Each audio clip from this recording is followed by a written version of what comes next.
Obama's speech from Republican Senators Mitch McConnell and Lamar Alexander. Now, testimony from Secretary of State Hillary Clinton on the attack on the U.S. Consulate in Benghazi, Libya. During the hearing, Secretary Clinton took responsibility for the deaths of 4 Americans. That included Ambassador Chris Stevens. This is one of Secretary Clinton's last hearings before she steps down, and Massachusetts Senator John Kerry is the nominee to replace her. From the Senate Foreign Relations Committee, this is 2.5 hours.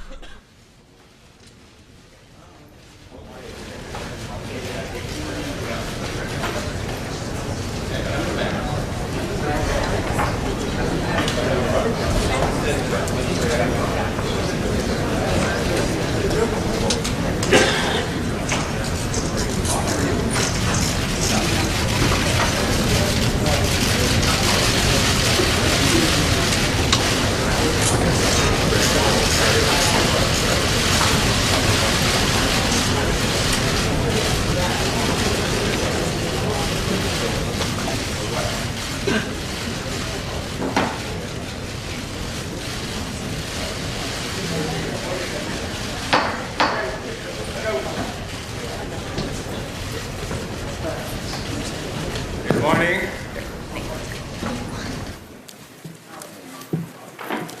The committee will come to order. Let me begin by welcoming the new members to the committee, Senators Kaine and Murphy, Senators Johnson, McCain, Flake, and Paul. Since the full Senate has not passed the committee resolution officially seating members, I want to ask unanimous consent of returning members to allow our prospective members to participate in today's hearing. And if there is no objection, so ordered. Madam Secretary, let me welcome you and thank you for honoring your commitment to come before the committee after the Administrative Review Board's findings. You said you would after the findings were completed. And, of course, you had a bit of an intervening challenge, and we're thrilled to see you here today doing well, and to take time out of your schedule in these final days to discuss the tragic events that occurred in Benghazi on September the 11th and the lessons we need to learn from that event to ensure that all American personnel are fully protected and our embassies fully secure wherever they are. In your tenure as Secretary of State and your appearances before this committee, you have always been upfront, forthright, and energetic in defending our Foreign Service officers and their needs, and I, for one, commend you for it. Unfortunately, the tragic events in Benghazi are a sad reminder of the inherent risks that come with diplomatic engagement in parts of the world that are struggling to build new governments from what has often been a chaotic situation, and underscore the very real courage of the unsung men and women who put their lives at risk to serve this nation's interests in those areas. Let me say I respect what you have done during your tenure as Secretary of State in representing not only this nation, but all of those in our Foreign Service who are on the diplomatic front line in turbulent and dangerous parts of the globe. It's a reflection of your leadership, as well as your patriotism and your abiding belief in the power of our policies to move the world towards democracy, peace, and preservation of human rights. Your candor before this committee has been a trademark of your service as Secretary of State, and I believe that every member has always welcomed your openness and your cooperation. Your letter of December 18th to Chairman Kerry was appreciated by members of both sides as another example of that openness and cooperation. Let me say we share your mission here today, and that we look forward to a constructive dialogue today to learn from the events that occurred in Benghazi and to devise policies to better protect the nearly 70,000 men and women serving in D.C. and in more than 275 posts around the world. Ambassador Chris Stevens, Sean Smith, Tyrone Woods, and Glenn Doherty lost their lives on September 11, 2012, during terrorist attacks on the Special Mission Benghazi. As a committee, we honor their service to our nation, and we grieve with their families, but we also resolve to take specific actions to prevent future incidents. We may not be able to prevent every single terror attack in the future, but we can and we must make sure that our embassies and employees, starting with high-risk, high-threat posts are capable of withstanding such an attack.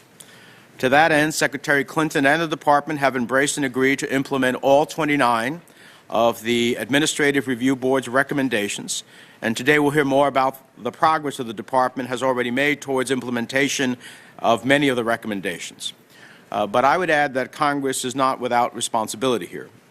We also have an obligation to do our part to comply with the Administrative Review Board's recommendations.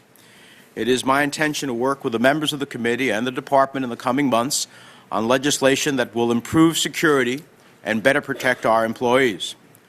One of the first and easiest things that we can do is to ensure that the Department's contracting rules allow for sufficient flexibility to allow them to quickly make decisions where security is at risk and to hire local guards not only on the basis of the lowest price technically acceptable, but on a best value basis, to ensure that we are not just checking the box when it comes to securing our building and protecting our people.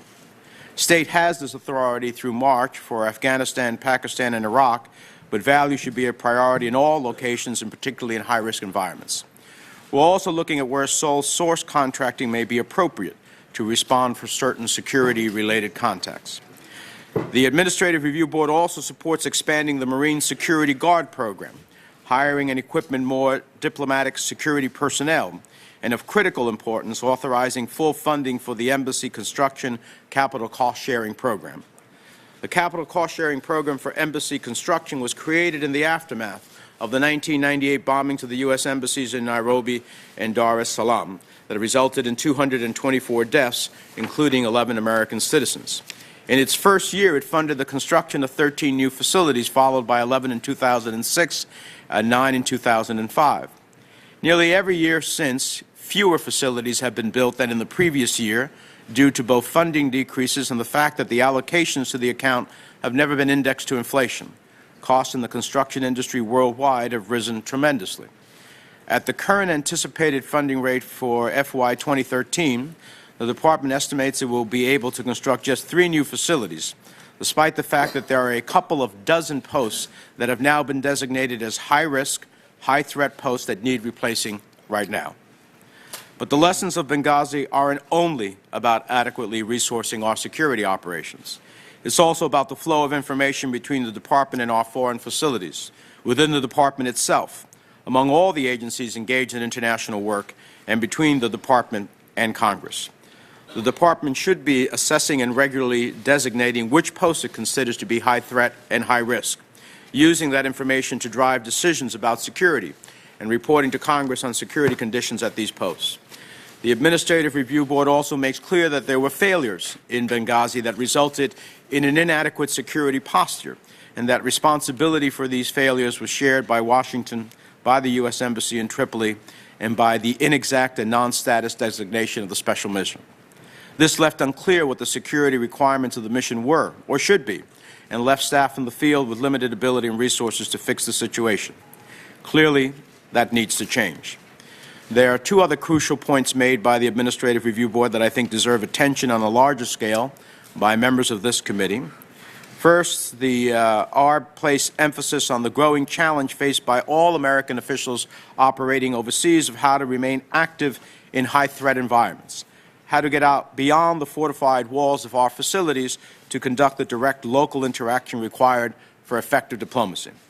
How do we remain accessible to foreign governments, civil society, and the private sector while still securing our embassies and protecting our people in these environments?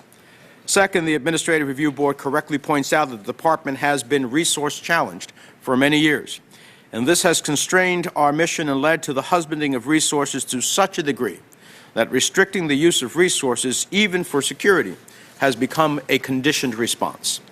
This is to say that decisions about security resources are being made more on costs than on need and value. And the answer can't be to cut more from other foreign affairs accounts to fund security. That approach fails to recognize that diplomacy and foreign aid are but down payments that yield dividends to us in terms of goodwill, open borders for the export of American products, protection of our intellectual property, and most importantly, cooperation on security and counterterrorism. So there's a lot to discuss. Madam Secretary, welcome again. We very much appreciate your time. On a personal note, since this is likely to be your last hearing before this committee, and your leadership will be missed. I know I speak for many when I say that you've been an outstanding Secretary of State, an exemplary representative of American foreign policy and American values and interests to every leader around the world.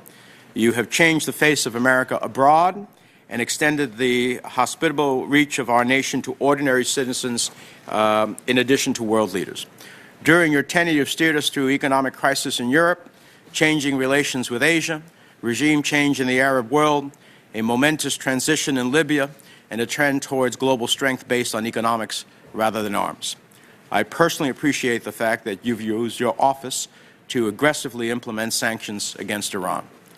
In addition to these priorities, on nearly every trip of which you have, I think, the most traveled secretary in history, you also supported, met with, and provided a voice to those individuals that don't live in the limelight: women, children, the LGBT community, and religious minorities. You made a real difference in the personal lives of so many people, and for that you have the thanks of a grateful nation. I know you will not go gently from the world stage, and I look forward to working closely with you in the future.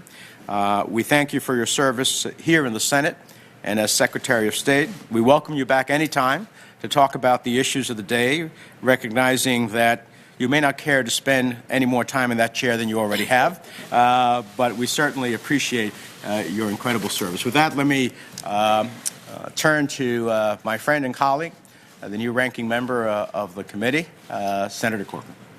Thank you, Mr. Chairman, and thank you for your comments and also for following through, as we've all discussed, to have this hearing today. I want to welcome the new committee members, and I know there'll be a time for us to talk a little bit about the committee going forward. In many ways, this is closing out business from before, but I thank you very much again for having this hearing and look forward to working with everybody on the committee. Madam Secretary, I want to thank you also. I know we've had a number of conversations over the last several weeks and actually over the last 4 years. And I want to thank you for coming in today and honoring the commitment that you made some time ago. I know you've had some health issues still undergoing, and yet you're here today and I think we all do respect the tremendous amount of hard work that you put forth over the last 4 years. You probably traveled more than any Secretary of State in history, and came at your job in the way we all thought you would, with hard work and diligence. And I know all of us appreciate the transparency with which you talk to all of us, and candidly irreverence from time to time, which is much appreciated. I do want to say that Benghazi, I think to all of us, represents a lot of different things. In some ways, the aftermath, in particular, of what we saw represents the very worst of Washington. And, you know, the most bizarre briefing I think I ever attended was the briefing we had on September 20th, where the intelligence community said more than nothing, and it was a bizarre briefing at best. It happened in the middle of a political campaign, and obviously there was a lot of spin from the White House, and a lot of comments made on both sides of the aisle, which heightened a lot of the focus on Benghazi. I think it also represented a sclerotic department that in many ways made decisions that weren't based on what was best for those in the field. I think it represented, in many ways, a denial of the world as it really is today. And I think after reading the ARB, it also represented, to me, a committee that has never done its work, or at least in the 6 years that I've been here, has never done the kind of oversight that this committee ought to do. But I think it also represents an awakening. I know that you have known this, and I know especially many of the members on this committee have known this, but the spiking of the ball and the thinking that when Osama bin Laden was gone, that was the end of al-Qaeda, we know nothing could be further from the truth. And the Arab Spring has actually ushered in a time where al-Qaeda is on the rise. The world in many ways is even more dangerous as we lack a central command and instead have these nodes that are scattered throughout North Africa and other places. And I think this creates an opportunity for us to develop a policy that really addresses the world as it really is today. And then thirdly, Madam Secretary, I know that it was a great personal loss to you that Chris Stevens died in the way that he did, and his 3 colleagues died in the way that they did. I know that I was on the ground in Libya immediately after this, and I know you've experienced this, and some of the other members of the committee have, but to look at the faces of those on the ground in Libya in a state of shock, people that we sent there doing expeditionary diplomacy, who felt like they were on a tether and candidly did not have the support from Washington that they needed to do the things that they needed to do. So I think this is an opportunity for us to examine the systemic failures. I know that you're going to be, as per our conversation last night, as transparent as you have always been. I think this is a great opportunity for the incoming Secretary to learn from what has happened. And I know that many times political appointees have great difficulties with the bureaucracy that exists within a department, where sometimes people feel they can wait you out until the next person comes along. So I think this is an opportunity for us to look at those failures. I think it's an opportunity for us also as a committee, but also as a country, to develop a foreign policy that reflects, again, the dynamics of the region as they really are today. And then lastly, I think this is an opportunity for this committee to finally do the work that it should have been doing for years. When you read the ARB report and you realize that we have never done an authorization of the State Department in the 6 years that I've been here, we've never looked at how foreign aid has been spent. We've never done a top-to-bottom review. I know that it's something that people like you who come to this position look at as something that is healthy and can be done in partnership. I know there was some mention of cost, and I was really disappointed with the ARB when the first thing that came out of the mouths of 2 people that I respect was money, money, money. The fact is, this committee would have no idea whether the appropriate amount of money is being spent or if that could have prevented what happened in Benghazi, because we've never done an authorization. So I look at this as a tremendous opportunity, and I want to close again by thanking you for your service, thanking you for your friendship, thanking you for your transparency, and I certainly look forward to your testimony, and know it will be presented in a way that will be constructive and helpful to us in the future. Thank you. Thank you, Senator Corker. With that, Madam Secretary, welcome your remarks. Thank you very much, Mr. Chairman, Ranking Member, members of the committee, both older and new. I'm very grateful for this opportunity, and I thank you very much for your patience to give me the chance to come and address these issues with you.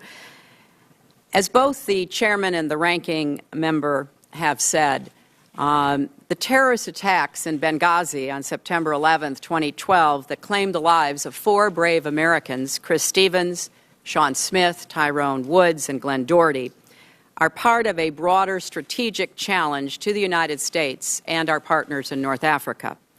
Today, I want briefly to offer some context for this challenge, share what we've learned, how we are protecting our people, and where we can work together to not only honor our fallen colleagues, but continue to champion America's interests and values. Any clear-eyed examination of this matter must begin with this sobering fact.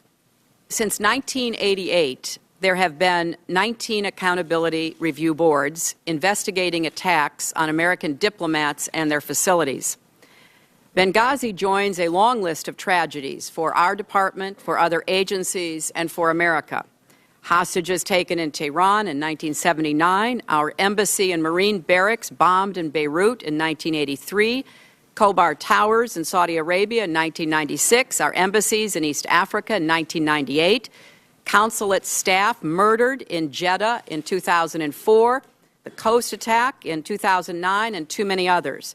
Since 1977, 65 American diplomatic personnel have been killed by terrorists. Now, of course, the list of attacks foiled, crises averted, and lives saved is even longer. We should never forget that our security professionals get it right more than 99% of the time against difficult odds all over the world. That's why, like my predecessors, I literally trust them with my life.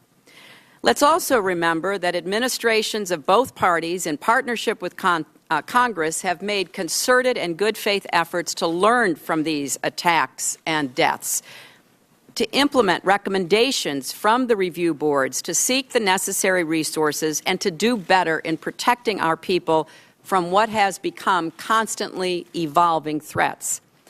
That is the least that the men and women who serve our country deserve. It's what, again, we are doing now with your help. As Secretary, I have no higher priority and no greater responsibility. As I have said many times, I take responsibility, and nobody is more committed to getting this right. I am determined to leave the State Department and our country safer, stronger, and more secure. Now, taking responsibility meant moving quickly in those first uncertain hours and days to respond to the immediate crisis, but also to further protect our people and posts in high-threat areas across the region and the world. It meant launching an independent investigation to determine exactly what happened in Benghazi and to recommend steps for improvement, and it meant intensifying our efforts to combat terrorism and figure out effective ways to support the emerging democracies in North Africa and beyond. Let me share some of the lessons we've learned, the steps we've taken, and the work we continue to do. First, let's start on the night of September 11th itself and those difficult early days. I directed our response from the State Department, stayed in close contact with officials from across our government and the Libyan government. So I saw firsthand what Ambassador Pickering and former Chairman Mullen called timely and exceptional coordination. No delays in decision-making, no denials of support from Washington or from our military, and I want to echo the review board's praise for the valor and courage of our people on the ground, especially the security professionals in Benghazi and Tripoli. The board said the response saved American lives in real time, and it did. The very next morning, I told the American people that heavily armed militants assaulted our compound, and I vowed to bring them to justice. And I stood with President Obama in the Rose Garden as he spoke of an act of terror. It's also important to recall that in that same period, we were seeing violent attacks on our embassies in Cairo, Sana'a, Tunis, Khartoum, as well as large protests outside many other posts where thousands of our diplomats serve. So I immediately ordered a review of our security posture around the world with particular scrutiny for high-threat posts. I asked the Department of Defense to join interagency security assessment teams and to dispatch hundreds of additional Marine security guards. I named the first Deputy Assistant Secretary of State for high-threat posts, so missions in dangerous places get the attention they need. And we reached out to Congress to help address physical vulnerabilities, including risk from fire, and to hire additional diplomatic security personnel. Second, even as we took these steps, I hurried to appoint the Accountability Review Board, led by Ambassador Pickering and Admiral Mullen, so we could more fully understand from objective, independent examination what went wrong and how to fix it. I have accepted every one of their recommendations. I asked the Deputy Secretary for Management and Resources to lead a task force to ensure that all 29 of them are implemented quickly and completely, as well as pursuing additional steps above and beyond the recommendations. I also pledged in my letter to you last month that implementation would begin, and it has. Our task force started by translating the recommendations into 64 specific action items. They were assigned to bureaus and offices with clear timelines for completion. 85% are now on track to be completed by the end of March. A number are already completed, and we will use this opportunity to take a top-to-bottom look and rethink how we make decisions on where, when, and whether people operate in high-threat areas, and then how we respond to threats and crises. We are initiating an annual high-threat post-review chaired by the Secretary of State and ongoing reviews by the Deputy Secretaries to ensure that pivotal questions about security do reach the high levels. We will regularize protocols for sharing information with Congress. These are designed to increase the safety of our diplomats and development experts and reduce the chances of another Benghazi happening again. We've also been moving forward on a third front, addressing the broader strategic challenge in North Africa and the wider region, because after all, Benghazi did not happen in a vacuum. The Arab revolutions have scrambled power dynamics and shattered security forces across the region. Instability in Mali has created an expanding safe haven for terrorists who look to extend their influence and plot further attacks of the kind we saw just last week in Algeria. And let me offer our deepest condolences to the families of the Americans and all the people from many nations who were killed and injured in that recent hostage crisis. We are in close touch with the government of Algeria. We stand ready to provide assistance. We are seeking to gain a fuller understanding of what took place so we can work together with Algerians and others to prevent such terrorist attacks in the future. Concerns about terrorism and instability in North Africa are, of course, not new. They have been a top priority for the entire administration's national security team. But we have been facing a rapidly changing threat environment, and we have had to keep working at ways to increase pressure on al-Qaeda in the Islamic Maghreb and the other terrorist groups in the region. In the first hours and days, I conferred with leaders, the President of Libya, foreign ministers of Tunisia and Morocco, and then I had a series of meetings at the United Nations General Assembly where there was a special meeting focused on Mali and the Sahel. In October, I flew to Algeria to discuss the fight against AQIM. In November, I sent Deputy Secretary Bill Burns to follow up in Algiers, and then in December, in my stead, he co-chaired an organization we started to respond to some of these threats, the Global Counterterrorism Forum, which was meeting in Abu Dhabi, as well as a meeting in Tunis of leaders working to build new democracies and reform security services. We have focused on targeting al-Qaeda's syndicate of terror, closing safe havens, cutting off finances, countering extremist ideology, slowing the flow of new recruits. And we continue to hunt the terrorists responsible for the attacks in Benghazi and are determined to bring them to justice. We are using our diplomatic and economic tools to support these emerging democracies and to strengthen security forces and help provide a path away from extremism. But let me underscore the importance of the United States continuing to lead in the Middle East, in North Africa, and around the world. We've come a long way in the past 4 years, and we cannot afford to retreat now. When America is absent, especially from unstable environments, there are consequences. Extremism takes root, our interests suffer, our security at home is threatened.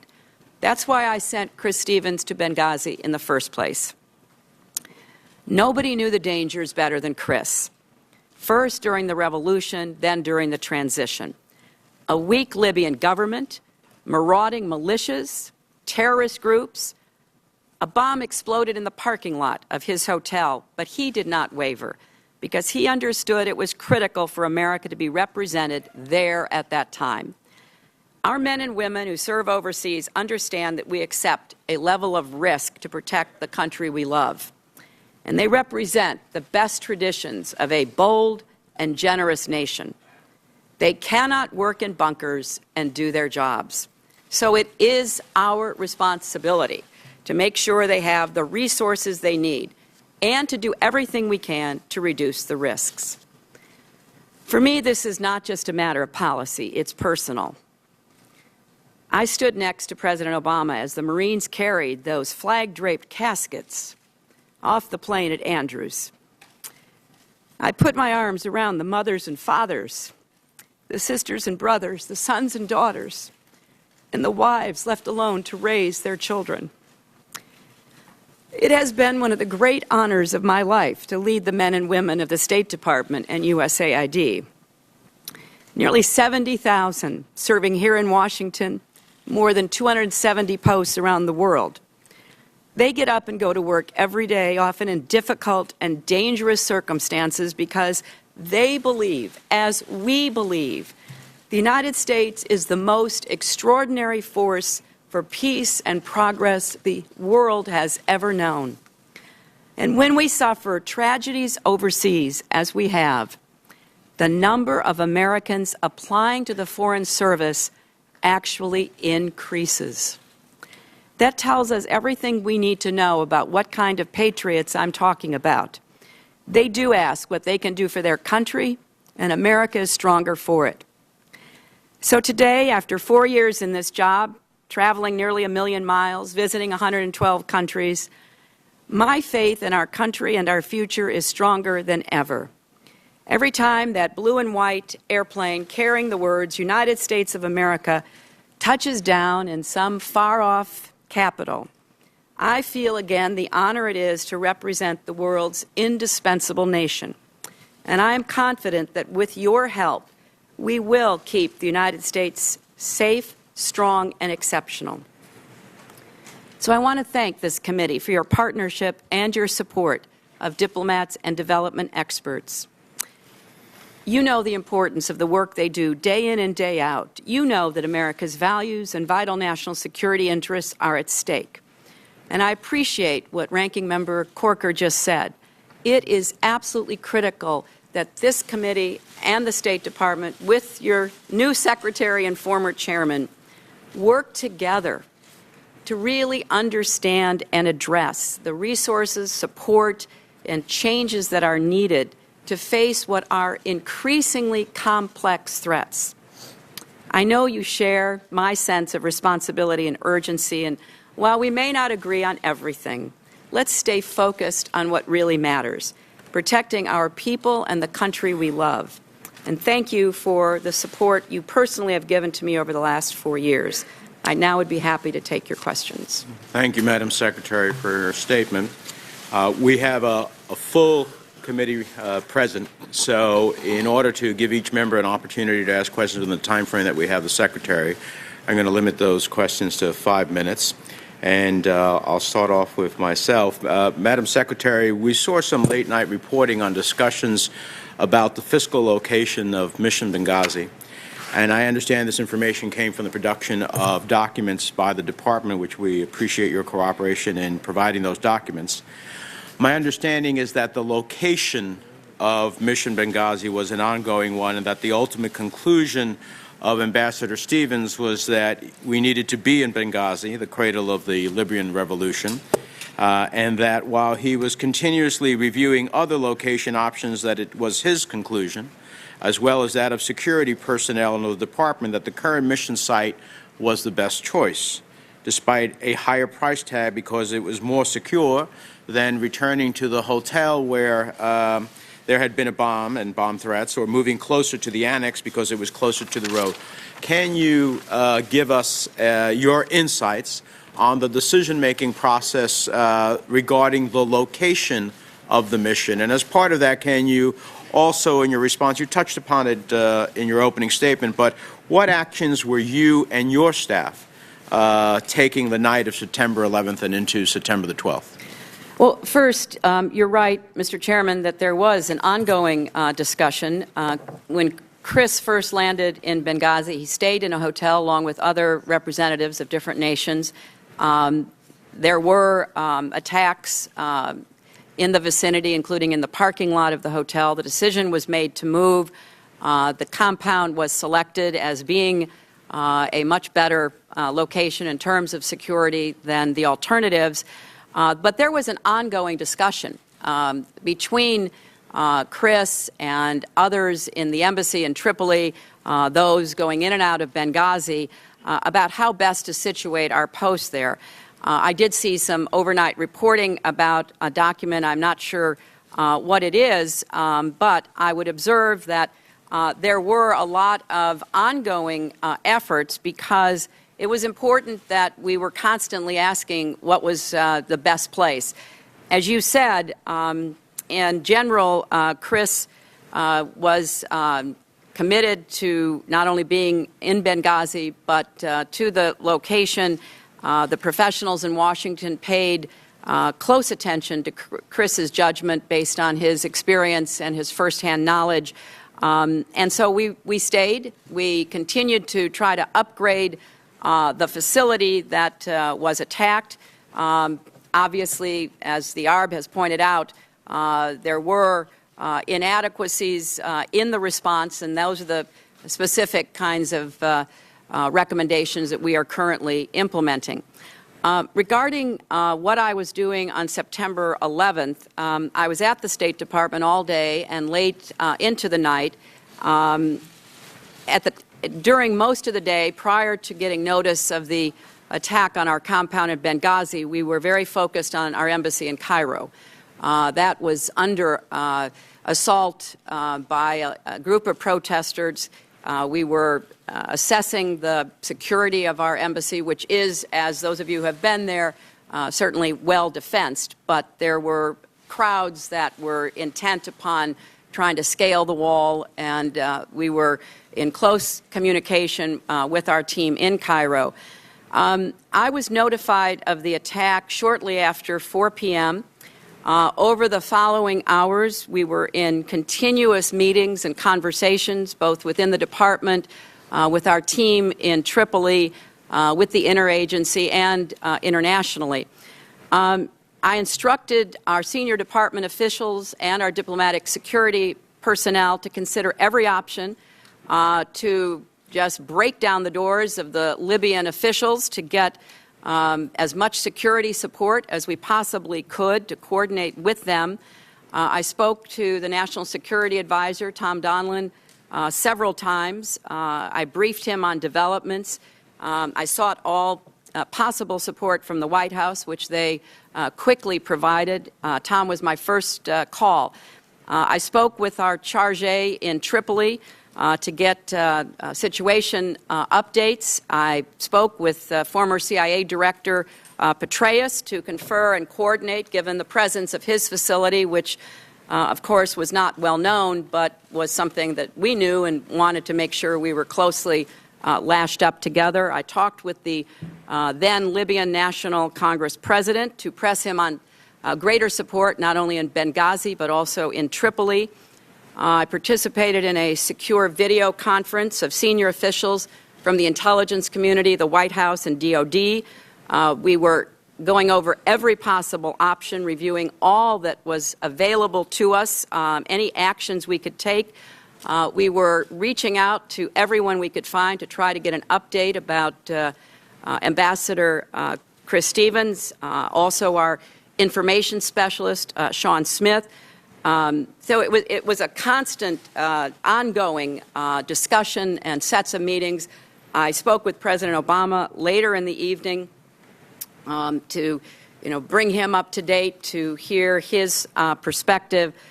Obviously, we kept talking with everyone during the night. Early in the morning on the 12th, I spoke with General Dempsey, again with Tom Donilon.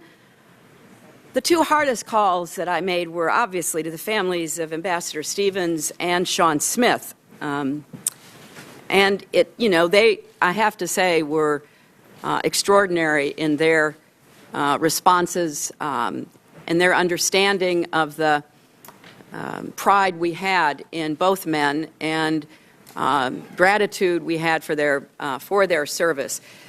I would also just quickly add, Mr. Chairman, that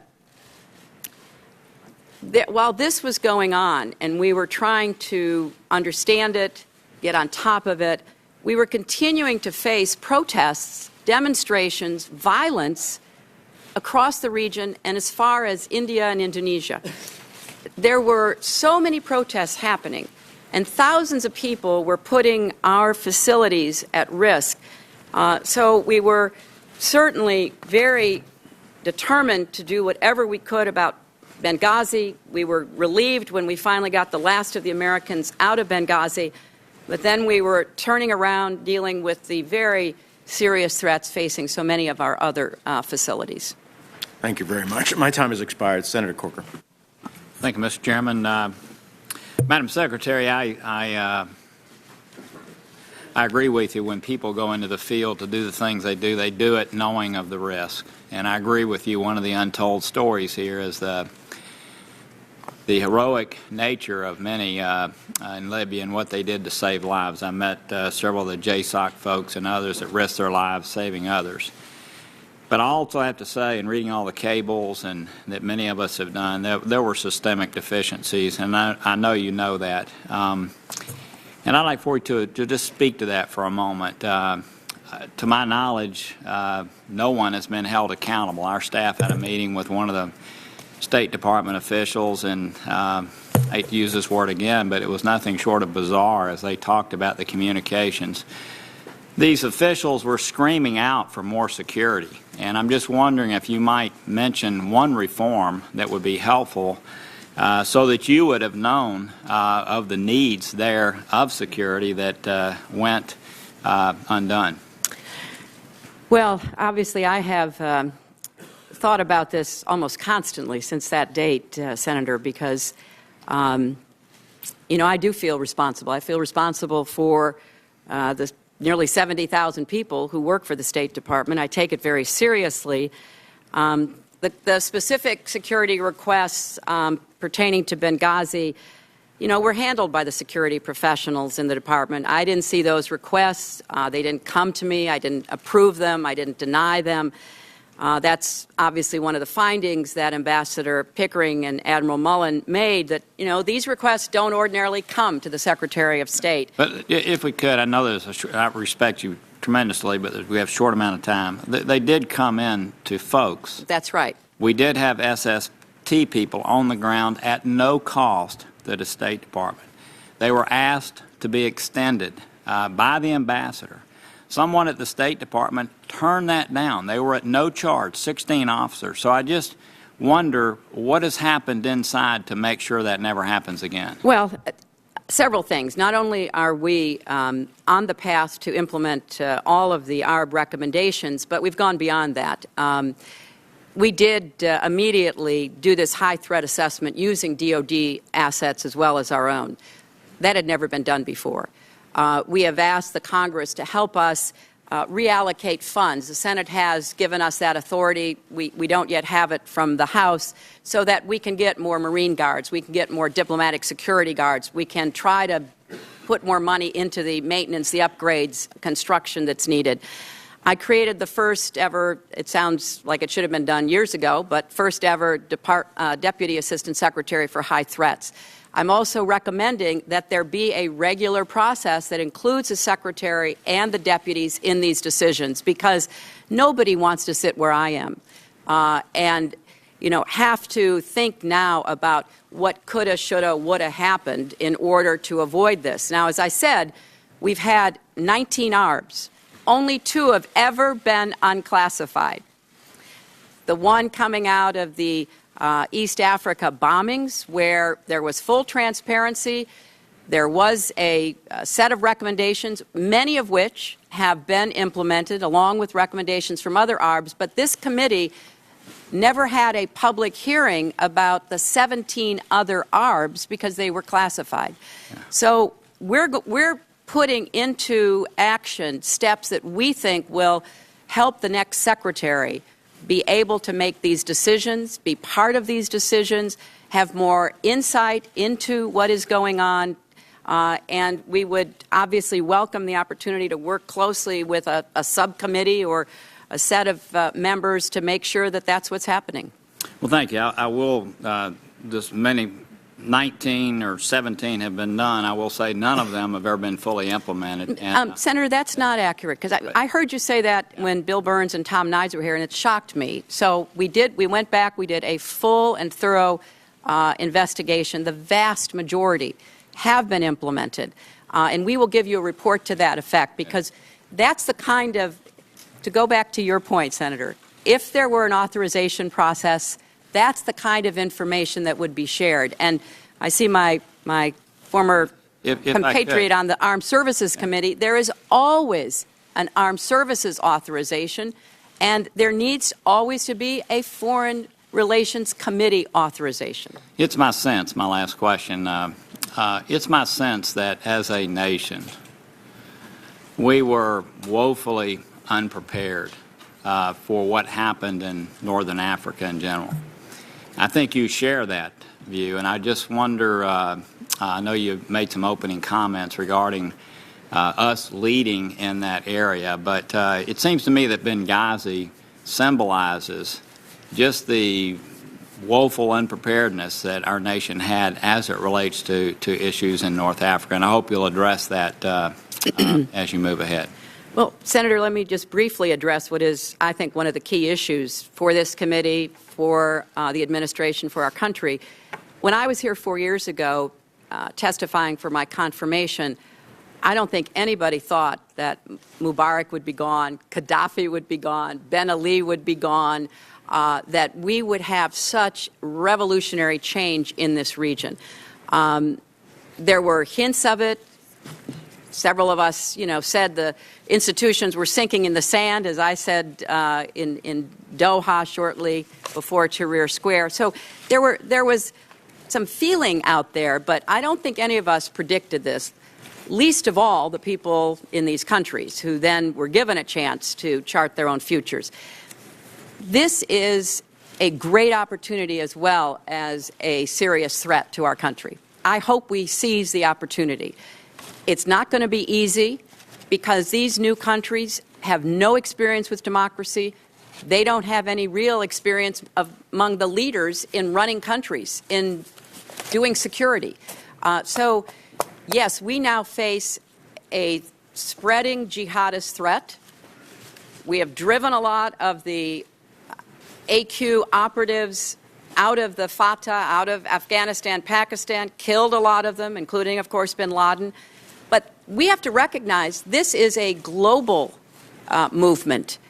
We can kill leaders, but until we help establish strong democratic institutions, until we do a better job communicating our values and building relationships, we're going to be faced with this level of instability. And I do have a lot of thoughts about what more we can and should do given this new reality we face. Thank you again. Senator Boxer. Thank you very much. Madam Secretary, you have represented our country with tremendous strength and poise. You've won us friends, but you've always spoken out forcefully where required. I want to thank you because this is maybe the last time you come before us as Secretary here. I want to thank you for your advocacy in behalf of women around the globe. You will be sorely missed, but I, for one, hope not for too long. As you have said, you are heartbroken by those losses in Benghazi. We saw it in your face many times today as well. You were heartbroken personally and professionally. But rather than pointing to others for their deficiencies, you stepped up and you convened an accountability review board to look into this attack in detail, and you asked them to tell it the way they saw it. And I want to give you my take on that board. I want to go to something Senator Corker said, which I agreed with. The first report we got from the intelligence community about a week or so after was very confusing. It was not helpful to us. All of us, I think, felt that way. But I want to speak for myself. The difference between that meeting and the meeting we had with those co-chairs, which was also a classified briefing, couldn't have been more different. They were so impressive. They were thorough. They were strong. They did call it the way they saw it, the way you wanted them to do. And I am grateful that you have unequivocally committed to ensuring that their recommendations are implemented to the fullest extent. And this brings me to a question. As we all know, the House of Representatives urged and voted for a cut of $300 million for embassy security. Now, maybe it's irrelevant for some here, but I have a message. It does cost money to pay for embassy security, or police on the beat, or military personnel, or police here at the Capitol that protect us, which we're very grateful for and we pay for. It does cost money. So to me, I was not disappointed to hear the co-chairs say, quote, Congress must do its part to meet this challenge and provide necessary resources to the State Department to address security risks and meet mission imperatives. Frankly, I think it's a no-brainer, and the fact that we would even have a problem with it, to me, doesn't make any sense. I hope we can work together to get the resources that we need for security, which brings me to a question about working more closely with the DOD. And here it is.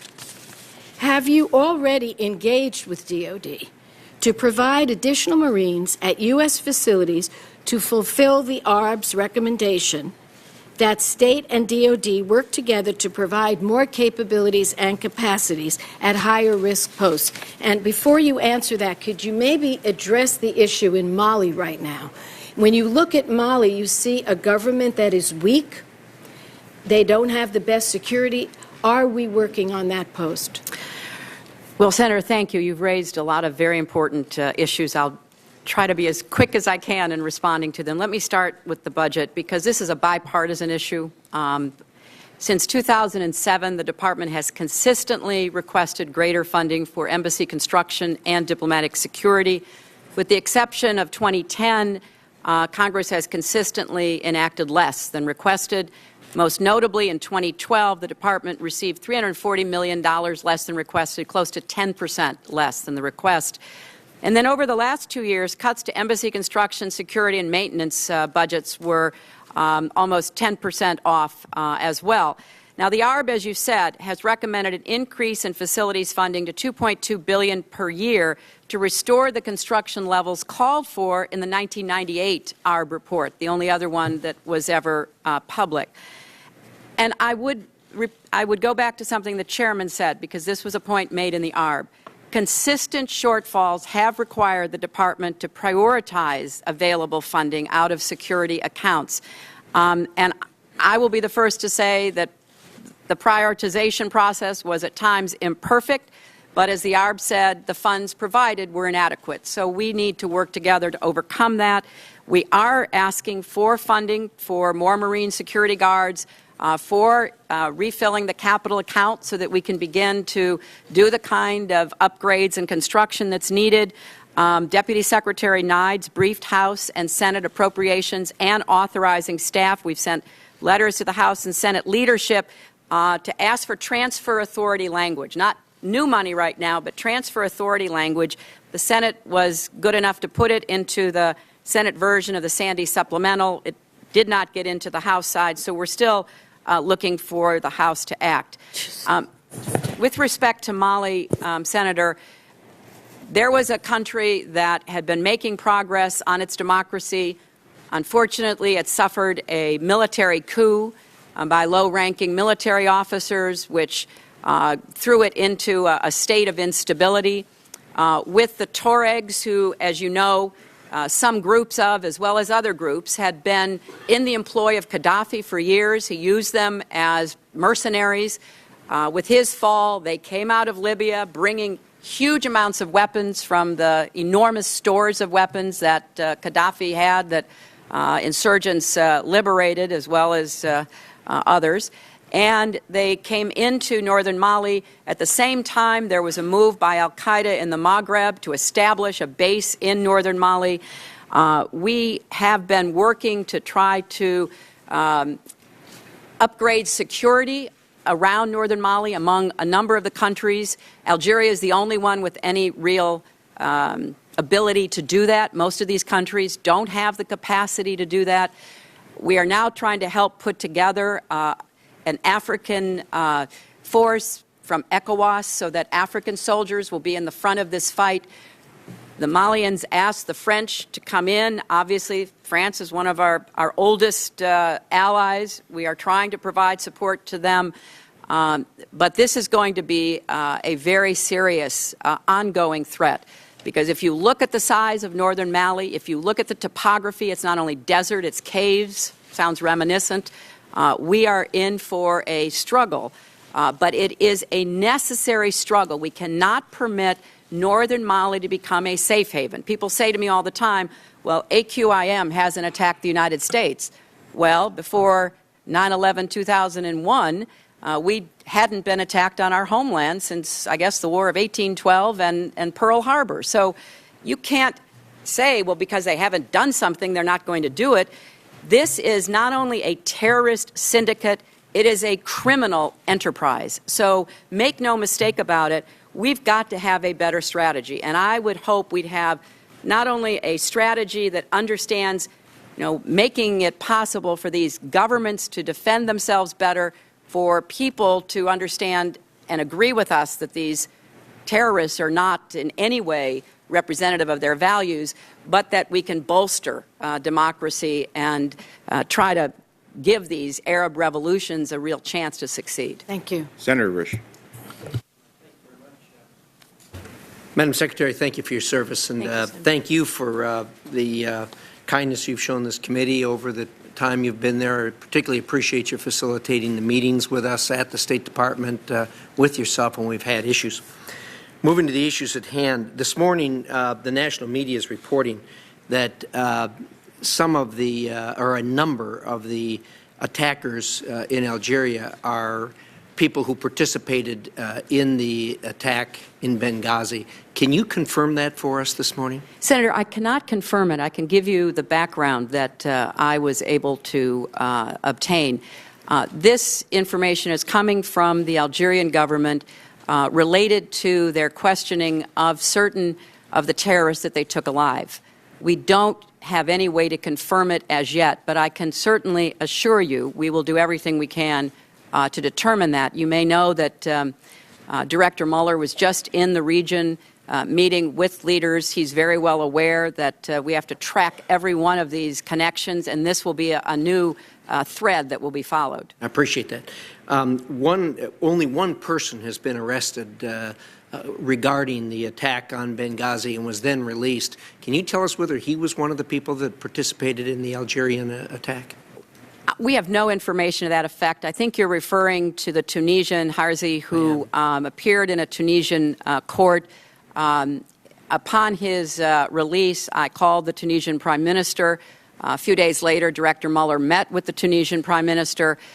We have been assured that he is under the monitoring of the court. He was released because at that time, and Director Mueller and I spoke about this at some length, there was not an ability for evidence to be presented yet that was capable of being presented in an open court. But the Tunisians have assured us that they are keeping an eye on him. I have no reason to believe he is not still in Tunis, but we're checking that all the time. Thank you. You just testified in your prepared remarks that you said, quote, the very next morning, which would have been Wednesday morning, I told the American people that, quote, heavily armed militants assaulted our compound and vowed to bring them to justice. I'm assuming that you had rock-solid evidence to make such a bold statement at that time. Well, we had 4 dead people, and we had several injured, one seriously who's still in Walter Reed. And although we did not have the chance yet to meet with any of our returnees, our team in Tripoli had received them, gotten medical care for them, and had sent them on. So we knew that clearly there was an attack, a heavily armed attack. Who these people were, where they came from, why they did it, that was still to be determined. I think you probably know where I'm going with this. The next sentence is, and I stood with President Obama as he spoke of an act of terror. Right. And, of course, there's been a lot of debate as to the context that the word terror was used in. But be that as it may, I want to move to the next Sunday morning when Ambassador Rice went to the Sunday morning talk shows. And I think we all realize this happened at a politically charged time here in the country as we approached an election. Notwithstanding that, the American people are still entitled to be told the truth about these. Did you select Ambassador Rice to deliver the message to the American people? No, I did not, Senator, and let me take this opportunity to address this, because obviously, even though I haven't had a chance to testify, I certainly have seen the resulting debate and concerns about this. You're right. It was a terrorist attack. I called it an attack by heavily armed militants. Well done. And, you know, that is clearly what happened. We know that. But second, the harder question is, what caused it, and that we didn't know. We didn't know who the attackers were, what their motives were. Third, as the ARB makes clear after their months of research, the picture remains still somewhat complicated. And I say that because in the unclassified ARB, it is, I quote, key questions surrounding the identity, actions, and motivations of the perpetrators remain to be determined. I recommend that all members and staff read the classified version of the ARB, which goes into greater detail. I obviously can't speak to it, but it does go into greater detail because there were a variety of potential causes and triggers for this attack. There's evidence that the attacks were deliberate, opportunistic, and pre-coordinated, but not necessarily indicative of extensive planning. And fourth, Senator, I would say that I personally was not focused on talking points. I was focused on keeping our people safe because, as I said, I have a very serious threat environment in Yemen. It turned out we had people getting over that wall in Cairo doing damage until we got them out. We had a serious threat against our embassy in Tunis. I had to call the president of Tunisia and beg him to send reinforcements, which he did, to finally save our embassy, which could have been a disastrous. They burned and trashed our school. So I was pretty occupied about keeping our people safe, doing what needed to be done in the follow-up to Benghazi. I really don't think anybody in the administration was really focused on that so much as trying to figure out, what we should be doing. And, I wasn't involved in the talking points process. As I understand it, as I've been told, it was a typical interagency process where staff, including from the State Department, all participated to try to come up with whatever was going to be made publicly available. And it was an intelligence product, and it's my understanding that the intelligence community is working with appropriate committees to kind of explain the whole process. Well, thank you. I had some follow-up questions to that, but my time is up. But I gather you still stand by the statement you made less than 24 hours that heavily armed militants assaulted our compound and that you vowed to bring them to justice. You still stand by that? Absolutely. Thank you. Senator Cardin. Thank you, Mr. Chairman. Secretary Clinton, first, congratulations. And thank you for your extraordinary service to our country during these past 4 years as Secretary of State. I believe the world is safer today because America is better understood around the world. And you have been instrumental in integrating diplomacy in our national security agenda. And I thank you for that because I do think it has paid off in heavy dividends for the American people. I particularly want to acknowledge your leadership in advancing basic rights. Senator Boxer already acknowledged the gender equity issues that you have taken international leadership on. I also want to thank you for your help in dealing with corruption, particularly with transparency in the extractive industries and the progress that we've made in that regard. Benghazi was a tragedy. We've all acknowledged that, the loss of American life. And we've also acknowledged the bravery of those people on the ground. They did extraordinary service and saved lives, and that's what they're trained to do, and we want to make sure that we acknowledge that. Also, let me just point out that you have been very open with the committee. We had a hearing on December 20th with your deputies, and they provided all the information, and you're here today, and we thank you very much for that. I want to follow up on one area of Northern Africa. You point out the risk factors that we currently have in Northern Africa. Algeria is a reminder of the global security concerns. We do not know, as Senator Risch pointed out, the individuals who may have been involved in Libya may have been involved in Algeria. We don't know that, but we do know there's reports from the United Nations and others that weapons have gotten from Libya into Algeria, which points out our need as we look at transitions occurring in that region.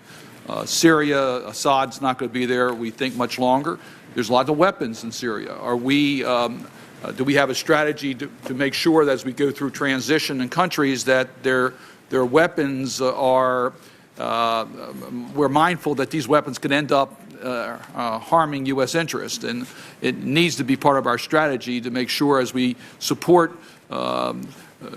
alternative governments and the rebels that there is a strong priority in protecting the source of these weapons not ending up harming Americans or harming our interests.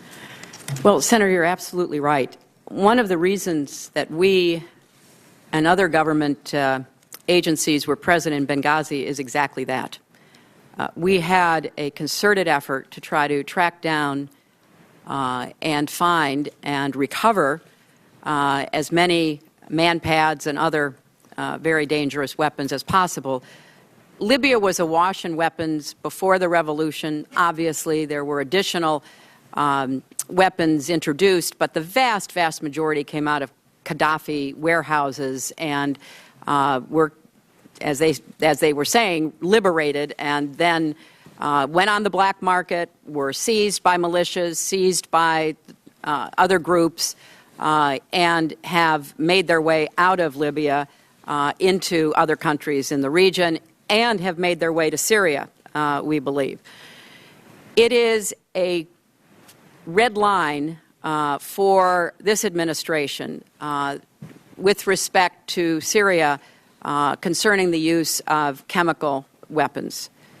Syria, as you probably know, in addition to having the fourth largest army before this revolution, has a very significant supply of chemical and biological weapons. Given the instability in Syria right now, what we are trying to do is to coordinate closely with a number of like-minded nations, neighbors, and partners to be able to work to try to prevent those from falling into the wrong hands, jihadist hands, Hezbollah hands, but also to try to work with the internal opposition for them to understand the dangers that are posed. So this Pandora's box, if you will, of weapons coming out of these countries in the Middle East and North Africa is the source of one of our biggest threats. There's no doubt that the Algerian terrorists had weapons from Libya. There's no doubt that the Malian remnants of AQIM have weapons from Libya. So we just have to do a much better job. The final thing I would say about this is, you know, AFRICOM was stood up about 10 years ago. I think a lot of people at the time wondered, why would we have another command in the world and why in Africa? I now think we need to pay much more attention to AFRICOM, to its capacity inside Africa. It's based in Stuttgart, Germany, for all kinds of complicated logistical and political reasons. Carter Ham has been a very dedicated leader of AFRICOM during his time there, but we're going to see more and more demands on AFRICOM, and I think that's something else that the Senate and the House are going to have to address. Thank you, Madam Secretary. Senator Rubio. Thank you. Madam Secretary, I know we all wish that this had never happened, so this hearing would never have had to happen, but it's good. We're glad to see you here and wish you all the best. And secondarily, I want to share sentiments of my other colleagues of tremendous respect for the hard work and service that you've put in on behalf of our country, both as a member of this chamber and then obviously now in the role that you have. One of the things that I'm most interested in exploring with you today a little bit is how information flows within the State Department, and in particular in hindsight, looking forward, how we can prevent some of this happening. And so I was curious about a number of things.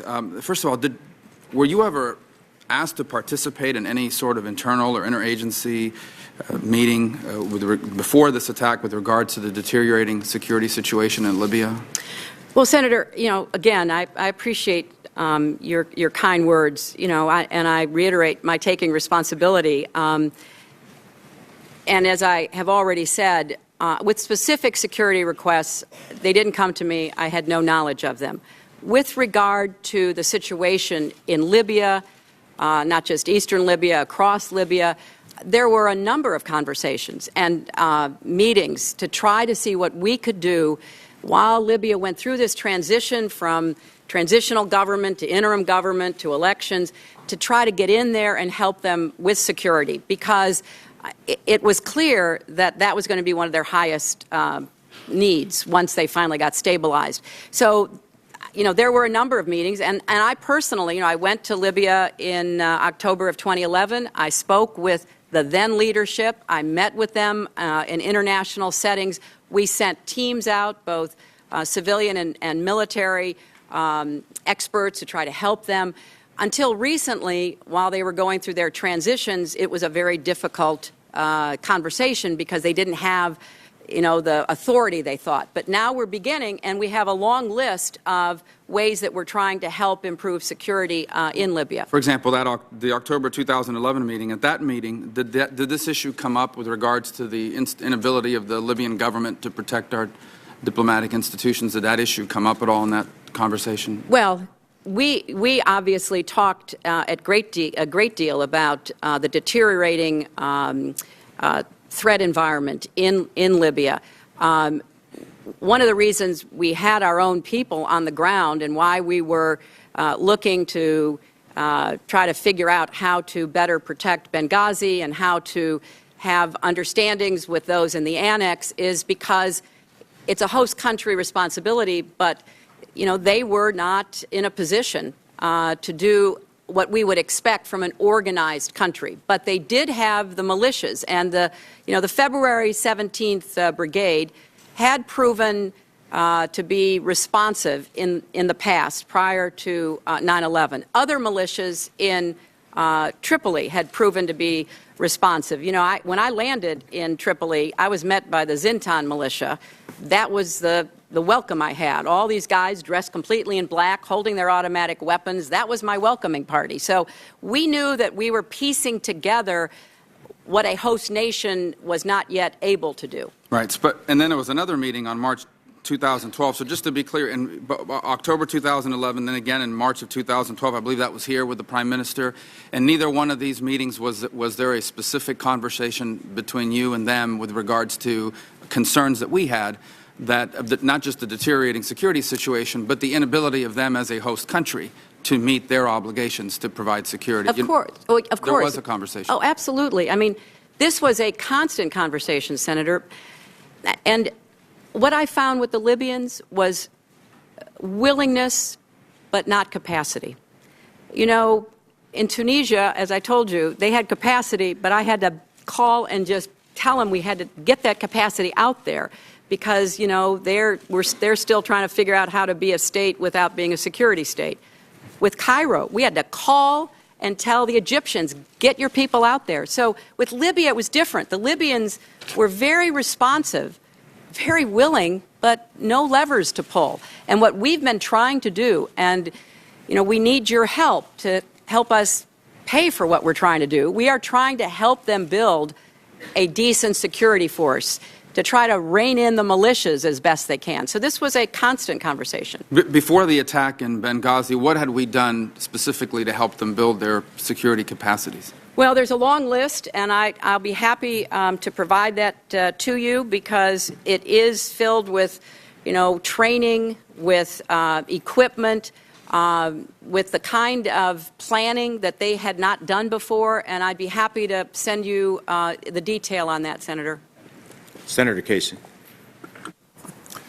Madam Secretary, thank you for being here today to provide this testimony. I'm going to ask you a question that relates to the implementation of the Accountability Review Board recommendations. But before I do that, I want to express what I think is a widely shared sentiment today, both by way of gratitude and commendation for your work. We don't have time today to do a full listing of all the achievements that you should get credit for, but I'll mention maybe two or three in light of the work that you've done and some of the work we've done together. The terribly difficult challenge in dealing with and reducing the flow of calcium ammonium nitrate from Pakistan into Afghanistan, which finds its way into the roadside bombs that kill our troops, known more popularly as IEDs. And I want to thank you for that work. The work that was mentioned by Senator Boxer and others on behalf of women throughout the world, but also women and girls, particularly in Afghanistan. And maybe thirdly, even though we're still in the throes of responding to the challenge in Syria, the great work that you've done on humanitarian assistance and other elements of that strategy that we've worked together on. And also I want to commend not just the approach, but the words you spoke today about not retrenching, not retreating, when it comes to getting that balance right between engagement and also security, both high priorities.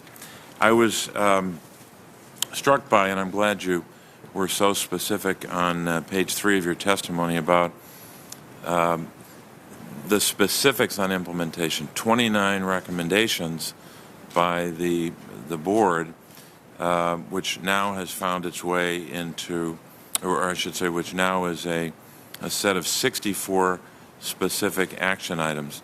And you said in your testimony, quote, fully 85% are on track to be completed by the end of March, with a number completed already. I guess I'd ask you one question about that and then one follow-up. What, if any,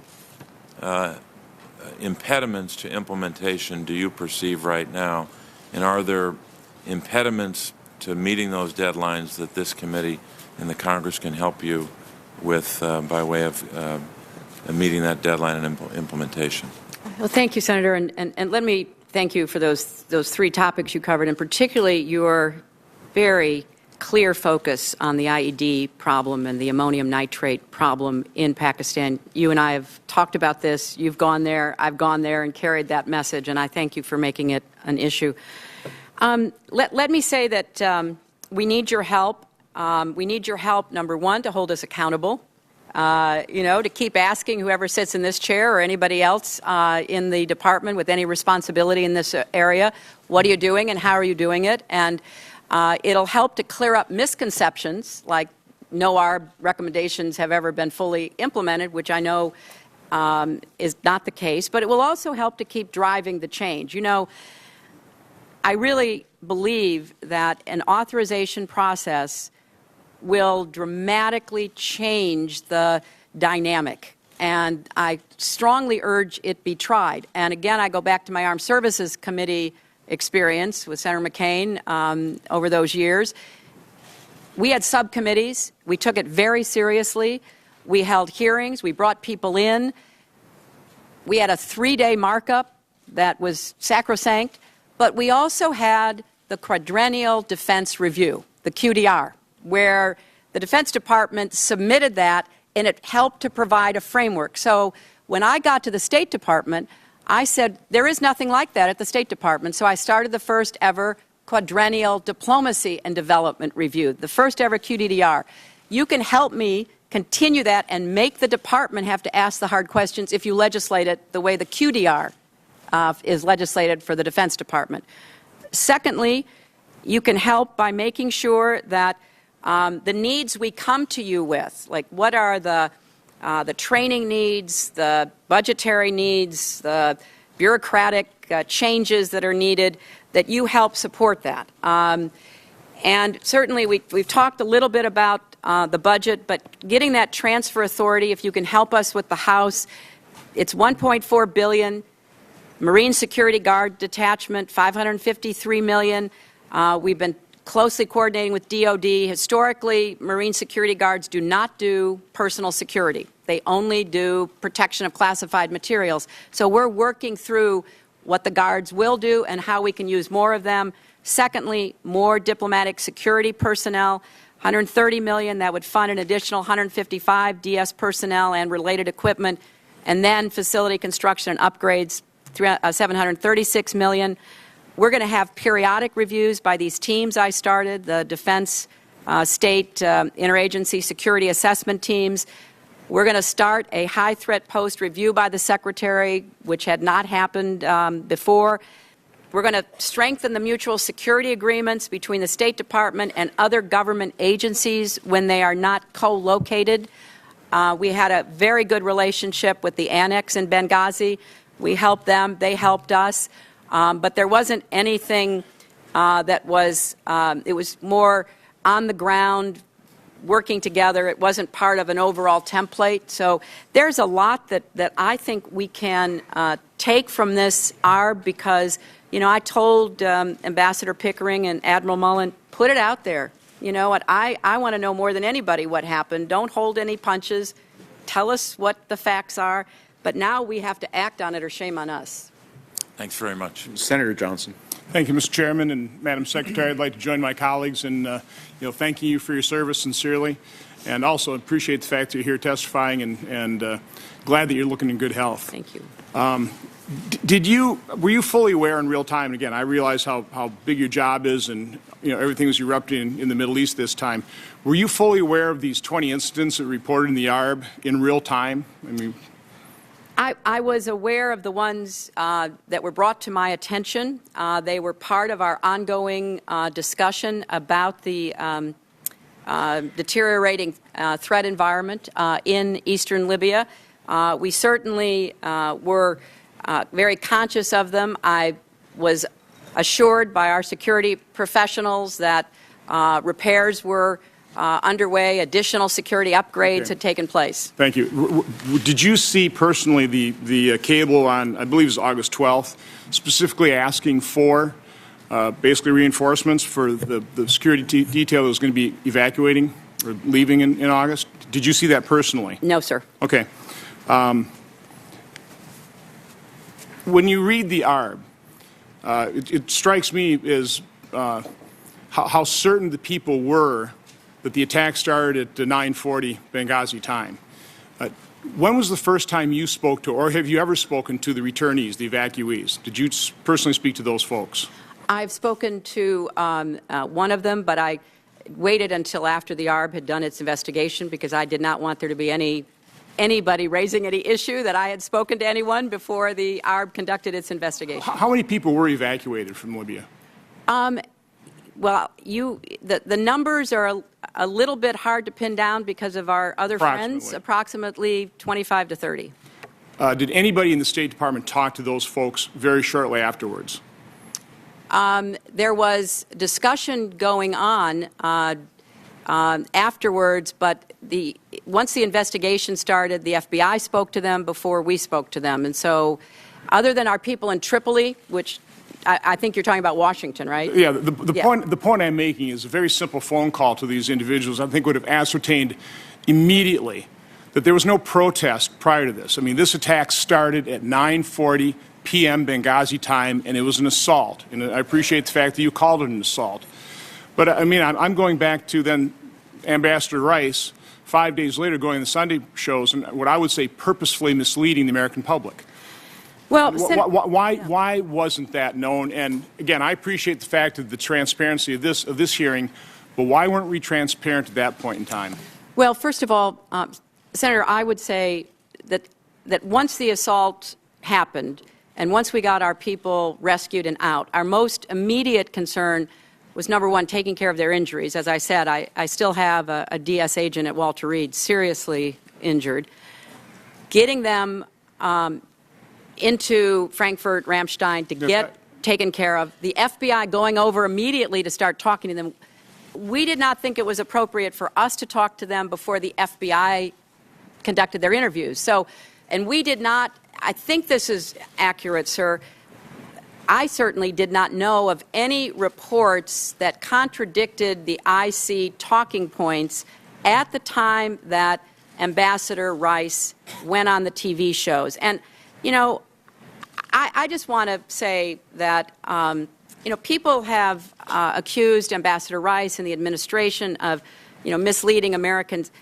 I can say, trying to be in the middle of this and understanding what was going on, nothing could be further from the truth. Was information developing? Was the situation fluid? Would we reach conclusions later that weren't reached initially? And I appreciate the... Madam Secretary, do you disagree with me that a simple phone call to those evacuees to determine what happened wouldn't have ascertained immediately that there was no protest?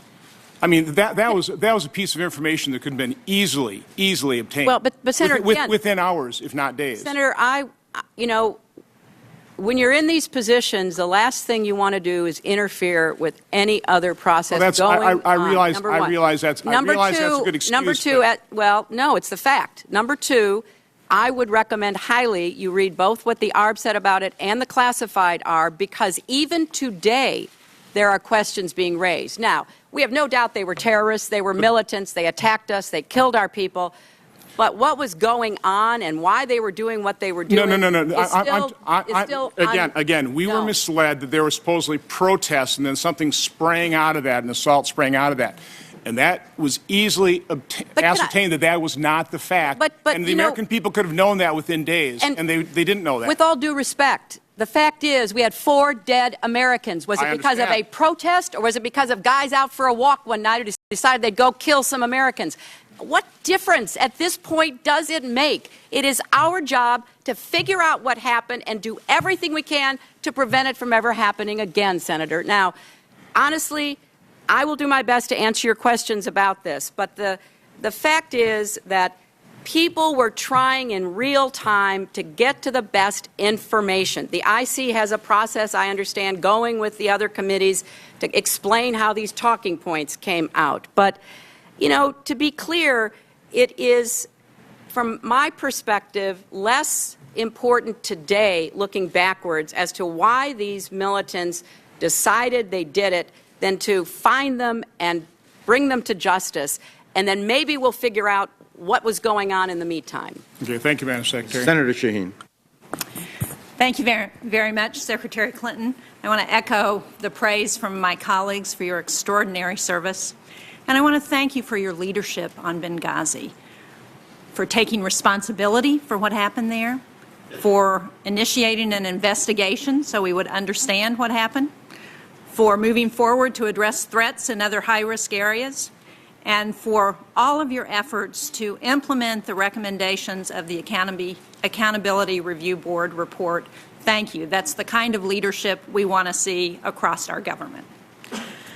I want to first go back to what I thought you said about still looking for the funding to be transferred, the $1.3 billion, $4 billion from the OCO account, to address the security threats not just in Libya but around the world. And do I understand that we still have not had that money transferred, and so that means that the $553 million for Marine security guards, the $130 million for diplomatic security, the $691 million for security installations, that is all on hold, and so we can't move forward until that has been approved by the House? Well, now we have to start over because it was in the Senate version of Sandy.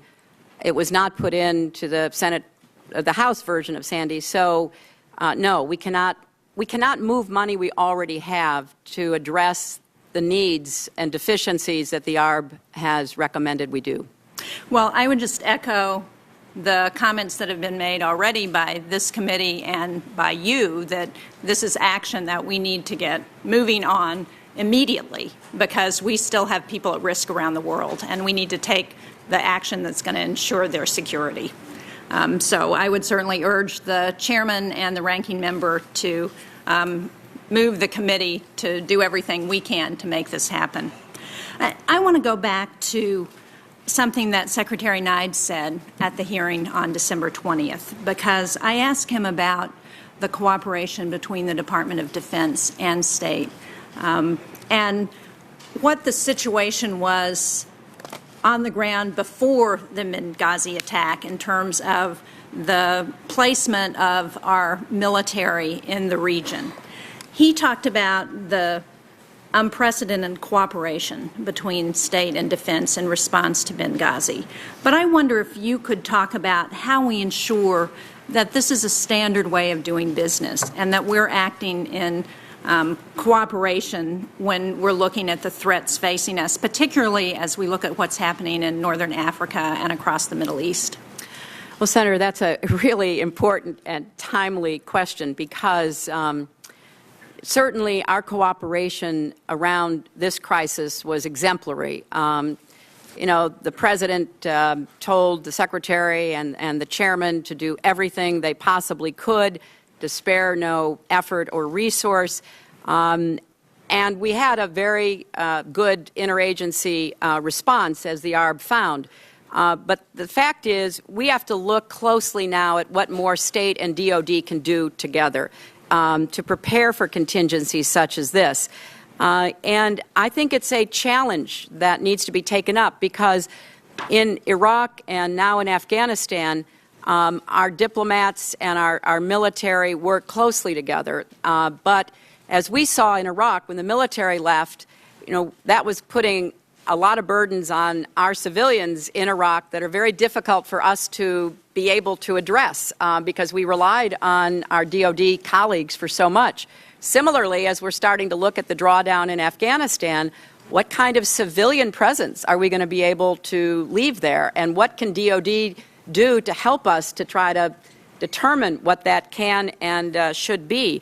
And I think you get a sense of the challenge of this from a statement that Admiral Mullen made. You know, he said, and I quote, "On the night of the attacks, Benghazi, Tripoli, and Washington communicated and coordinated effectively with each other. They looped in the military right away. The interagency response was timely and appropriate, but there was simply not enough time for U.S. military forces to have made a difference. Having said that," Admiral Mullen goes on, "it is not reasonable nor feasible to tether U.S. forces at the ready to respond to protect every high-risk post in the world."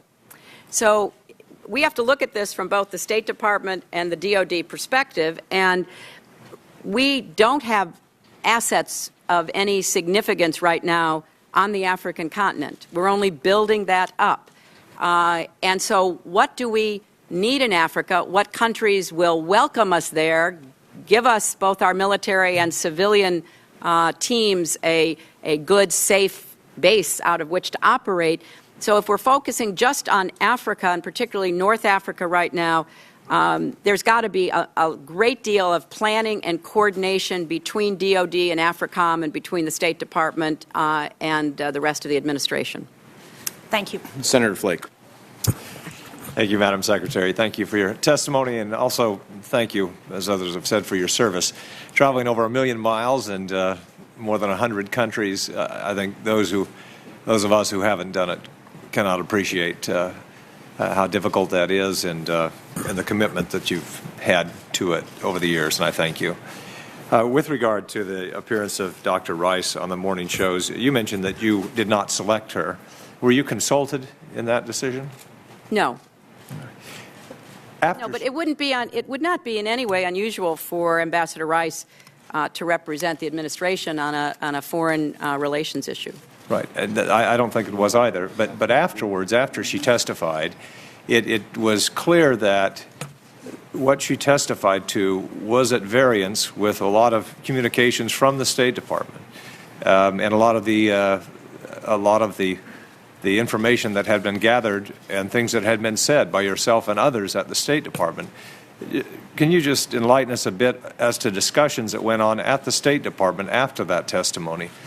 Was there, I mean, these are professionals that you oversee who do a lot of hard work to give analysis in this kind of assessment.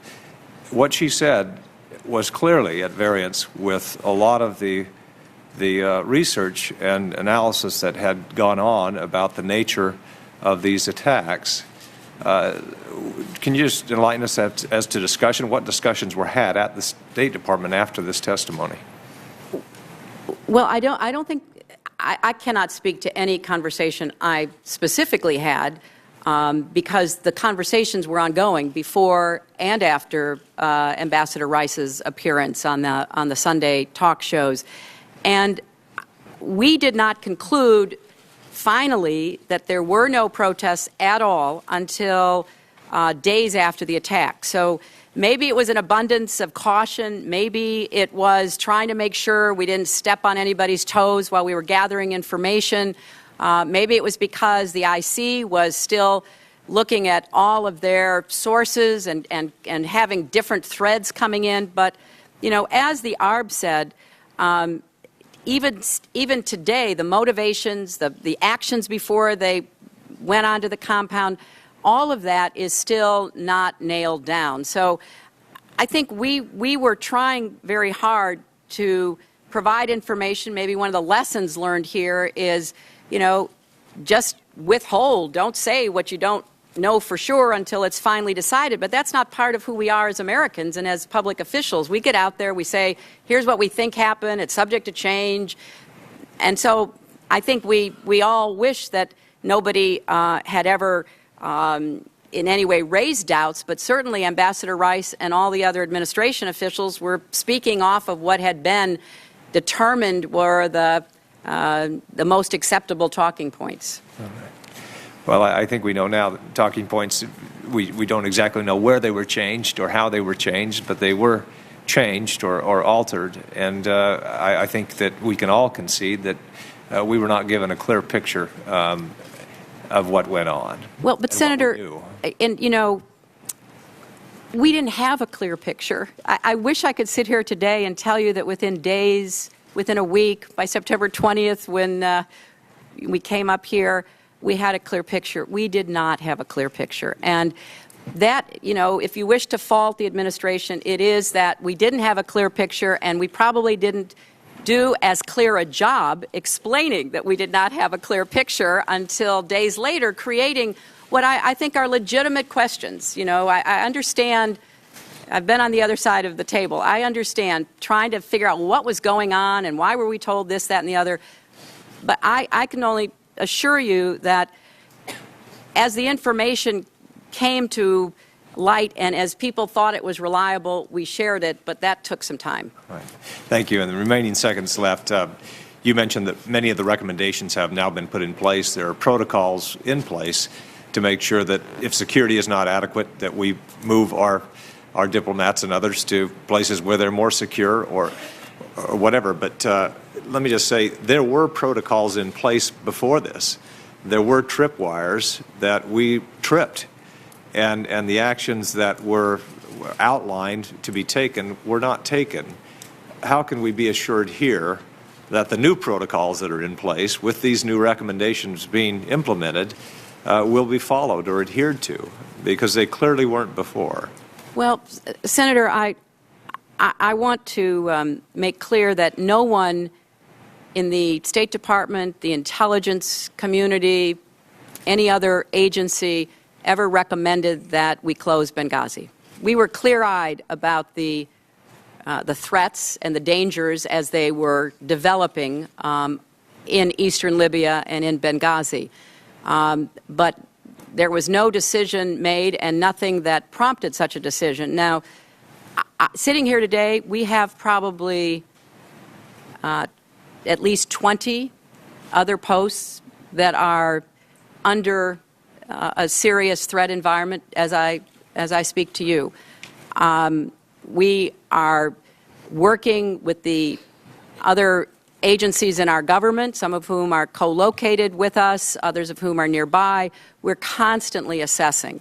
And sometimes we get it wrong, but it's rare that we get it wrong. This was one of those terrible, tragic times when, you know, there was an assessment shared by the ambassador, shared by others, that turned out not to take into account the militants attacking that night. So I can tell you there are, as you say, tripwires, but what we're going to try to do is elevate the discussion and the decision-making so that there's not any doubt that everybody's on the same page, that we're not missing information, we're not husbanding resources and thereby making less than optimal decisions. That's what we're going to try to institutionalize going forward. Thank you. Senator Coons. I want to thank Senator Menendez for chairing this critically important hearing and to thank you, Secretary Clinton, for testifying today. We deeply regretted you were unable to appear before due to your illness, and I'm thrilled to see you've made a full recovery. I want to start by just thanking you for your remarkable leadership as Secretary of State. One of many stops in the million miles that you've traveled and the 112 countries you visited was a stop we shared jointly on a trip to Liberia for the second inauguration of Ellen Sirleaf Johnson. And it gave me an opportunity as a freshman senator to see up close your remarkable skills and stamina and your determination.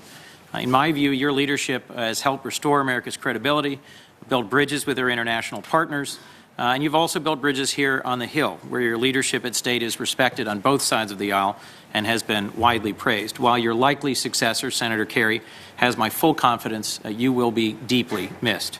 You said in your opening statement you're determined to leave the State Department and our country safer, stronger, and more secure, and in my view, because of your leadership, they are. Today we continue the consideration of the recommendations of the Advisory Review Board, which found that security was, quote, grossly inadequate to deal with the attack that took place in Benghazi in September. The mistakes that were made are simply unacceptable, and I'm pleased that the State Department has begun to promptly implement the board's recommendations thanks to your leadership. I know you agree that the massive security failures, such as those witnessed in Benghazi that cost the lives of 4 brave Americans, simply cannot happen again. And I look forward to working with my colleagues on this committee in a searching review of the resources needed and the State Department structure to ensure that we do better to protect our diplomats and other Americans who put their lives at risk each and every day. As chairman of the Africa Subcommittee, I'm particularly pleased that you have drawn for this committee today in your testimony the links between this tragic incident in Benghazi, the recent terrorist incident in Algeria, and the unfolding challenges in Mali. I chaired a hearing on Mali on December 5th, and have been impressed with your engaged leadership visits to Algeria, sort of raising the alarm about AQIM. And I welcome your testimony today on how you see the regional threats from AQIM, how you see the consequences of this recent incident in Algeria, and what role you think there is for the United States in both supporting the current actions by the French and the Malian military and the need for our ongoing insurance investment to restore democracy in Mali, to restore development and some positive prospects moving forward for the people of Mali, and how you think we can ensure that state and defense are coordinating through AFRICOM in West and North Africa going forward.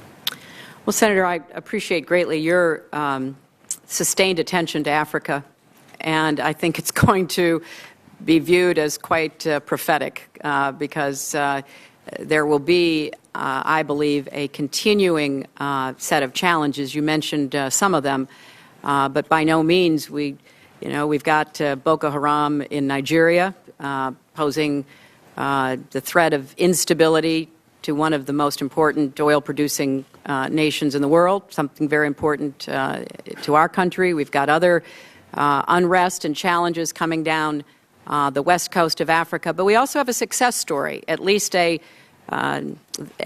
hoped-for beginning success story in Somalia. And what did the United States do there?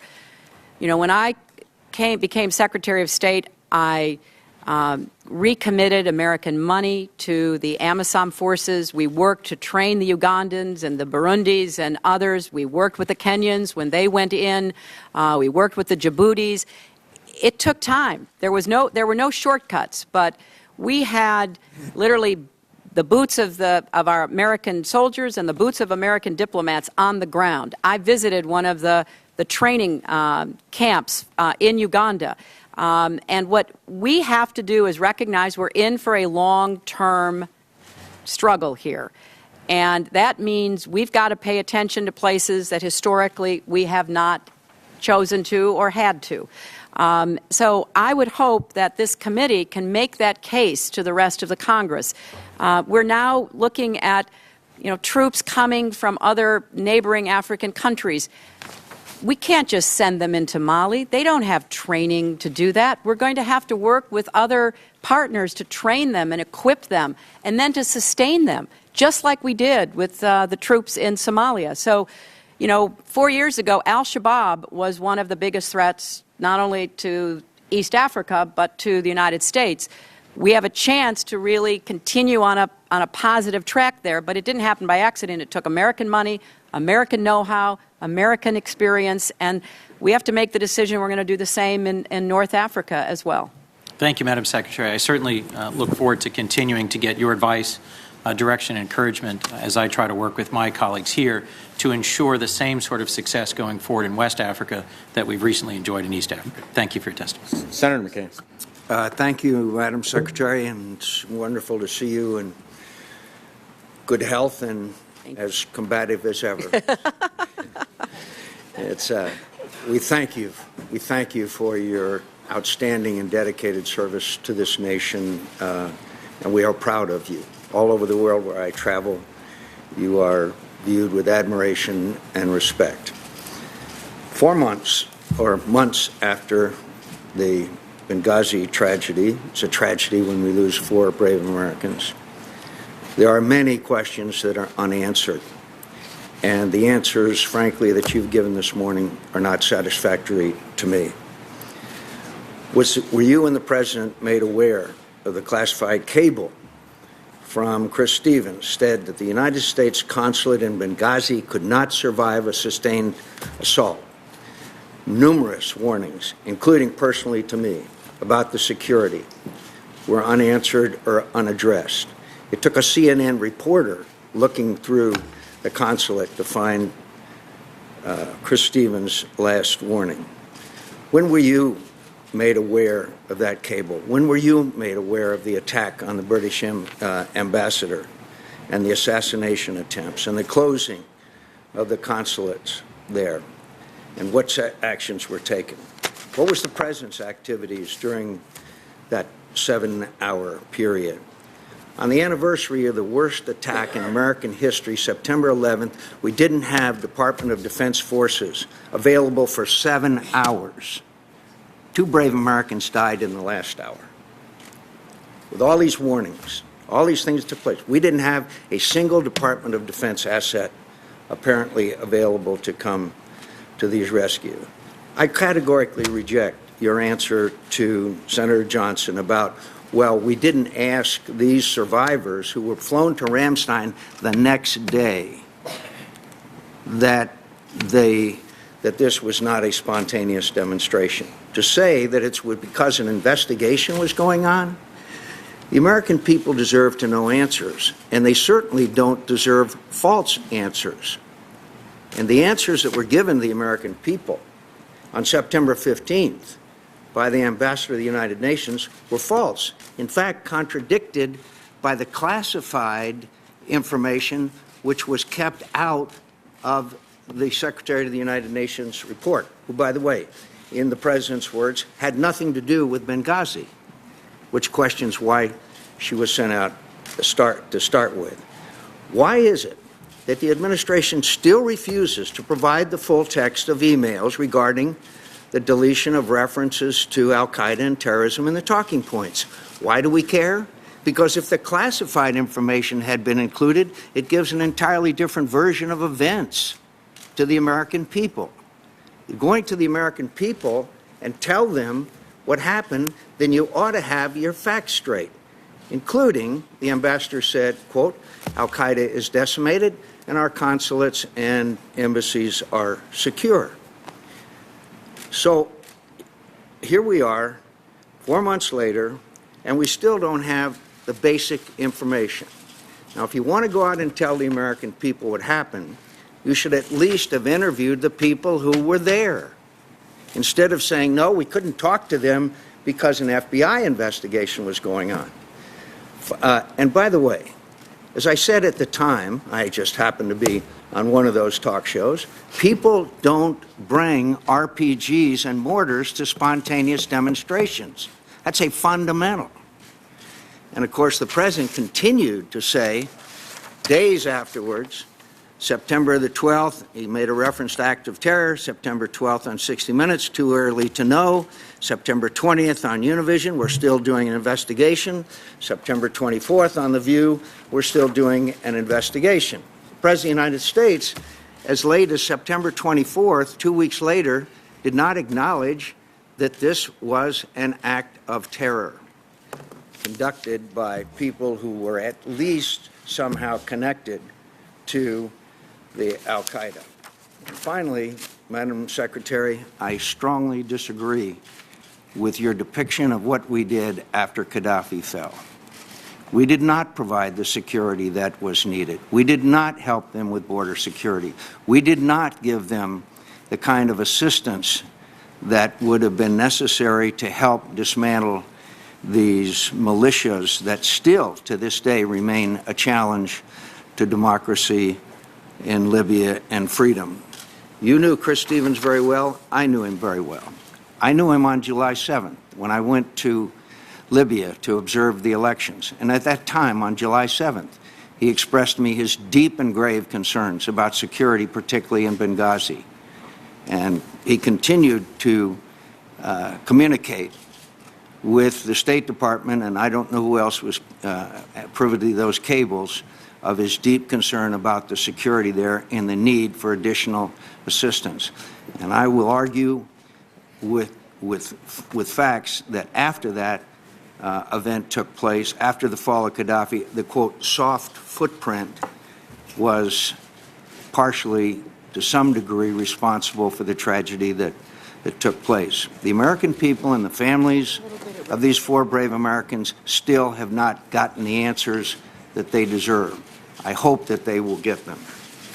Well, Senator, I understand your very, very strong feelings. You knew Chris. You were a friend of Chris. You were one of the staunchest supporters of the efforts to dislodge Gaddafi and try to give the Libyan people a chance.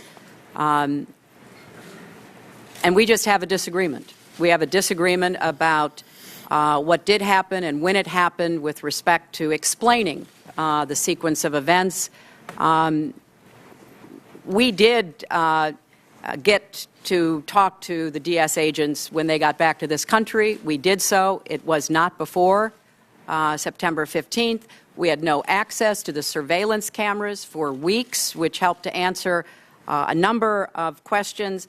But with respect to helping the Libyans, and that also goes to the question Senator Rubio asked, we will provide a list of everything we were doing and were attempting to do. But I will also tell you that since March 2011, congressional holds have been placed on programs for many months for aid to Libya. We've had frequent congressional complaints. Why are we doing anything for Libya? It's a wealthy country. It has oil. Disagreement from some sources that we should never have been part of any UN mission in Libya. Currently, the House has holds on bilateral security assistance, on other kinds of support for anti-terrorism assistance. So we got to get our act together between the administration and the Congress. If this is a priority, and if we are serious about trying to help this government stand up security and deal with what is a very dangerous environment from east to west, then we have to work together. So I hope that we can have the kind of discussion where we can agree on certain approaches that will make a difference. I would urge that you look and read both the classified and unclassified versions of the ARB that tries to deal with the very questions that you and Senator Johnson are raising, the timing of it and the like. But I also hope we're looking forward, because right now Libya is still dangerous. It is still in a very unstable status, and whatever we can do for them, we at least ought to agree we need to do and get out there and start delivering. Thank you, Madam Secretary. Thank you, Mr. Chairman. Madam Secretary, I want to honor our commitment to you to try to keep you within a certain time frame, knowing you have to also go before the House. I also want to honor the opportunity for every member to ask a question. So I appreciate your very thorough and thoughtful answers, but to some degree you will dictate your own time frame. So with that, Senator Durbin. Madam Secretary, thank you for being here. Excuse me. It was a little more than 4 years ago that a number of your colleagues, myself included, encouraged you to take on this responsibility, believing you would have a profound impact on the world and on the diplomacy of the United States, and you have. Thank you so much for all you've done.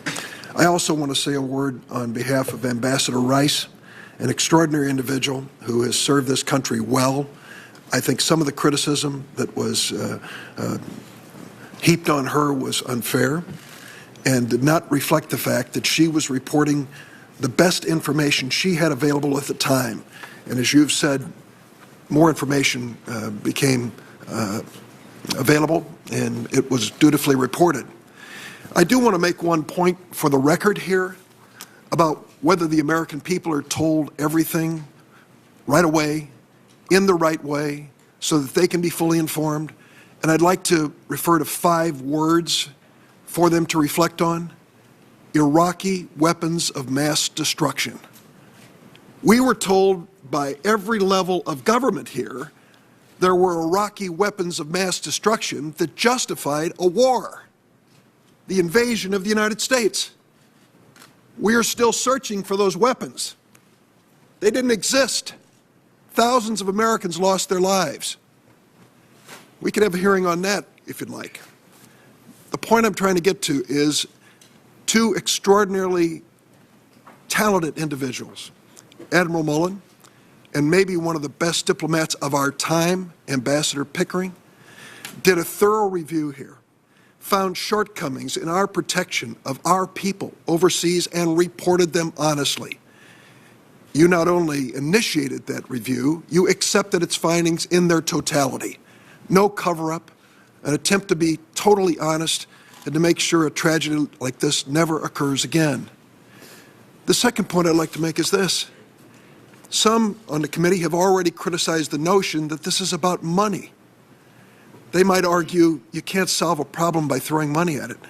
Madam Secretary, you can't solve a problem by throwing money at it unless the problem is lack of money.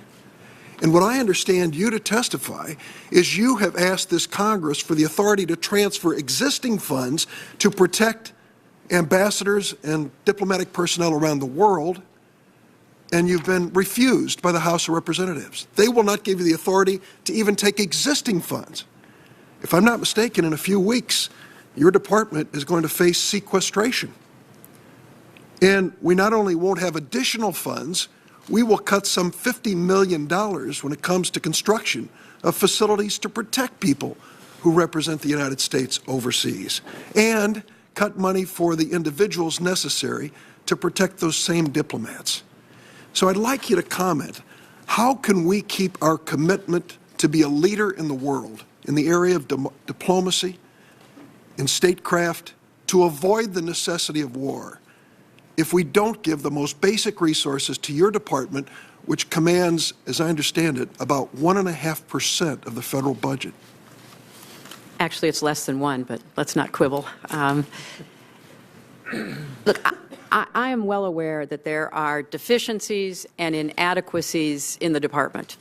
I went about doing what I could in the 4 years I had through the QDDR process, through creating some additional incentives and changes in culture to try to assist everybody in the State Department and USAID to do as much as they could with whatever they had. There's, because, we were never going to reach parity with the Defense Department. We were always going to be 1/12 or less of the budget. That was fine, but to do what we can. But at the same time, we have asked for the funds we think we need to be able to fulfill the mission you have described, Senator Durbin.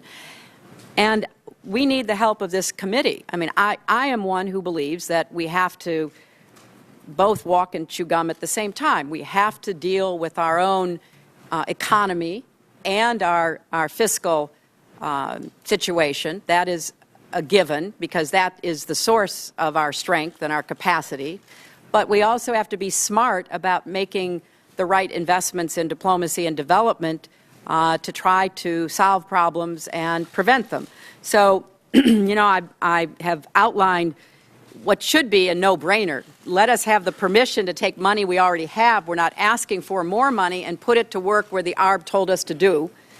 And then let's look at the budget as we move forward. Now, sequestration will be very damaging to the State Department and USAID if it does come to pass, because it throws the baby out with the bath. Are there programs that we could reduce, make more efficient? Yes, that's part of what I've been trying to do, is to push that forward, and that's what the QDDR process was about. But there are also a lot of very essential programs, first and foremost the security of our personnel in dangerous places, that we can't afford to cut more of. And so I hope we get the transfer authority and then have a sensible budget discussion going forward. Thank you. Thank you. Senator Barressa. Thank you, Mr. Chairman. Madam Secretary, I want to thank you for your incredible commitment to this country as First Lady, as a member of this body, as well as Secretary of State. And as a doctor, I will tell you, I have seen you work yourself to exhaustion, not for your own benefit, but for the benefit of the people of this country, and the country is grateful for that. I, like you, agree that we need to make sure that something like this never happens again. And I've kind of looked at it like the Challenger explosion, where we lost those 7 astronauts because of an O-ring and problems there. And we said, well, we didn't see it coming, but we could have seen it coming and should have seen it coming. As you said, you never saw the security requests. Vice President Biden in the presidential debate said no one told us.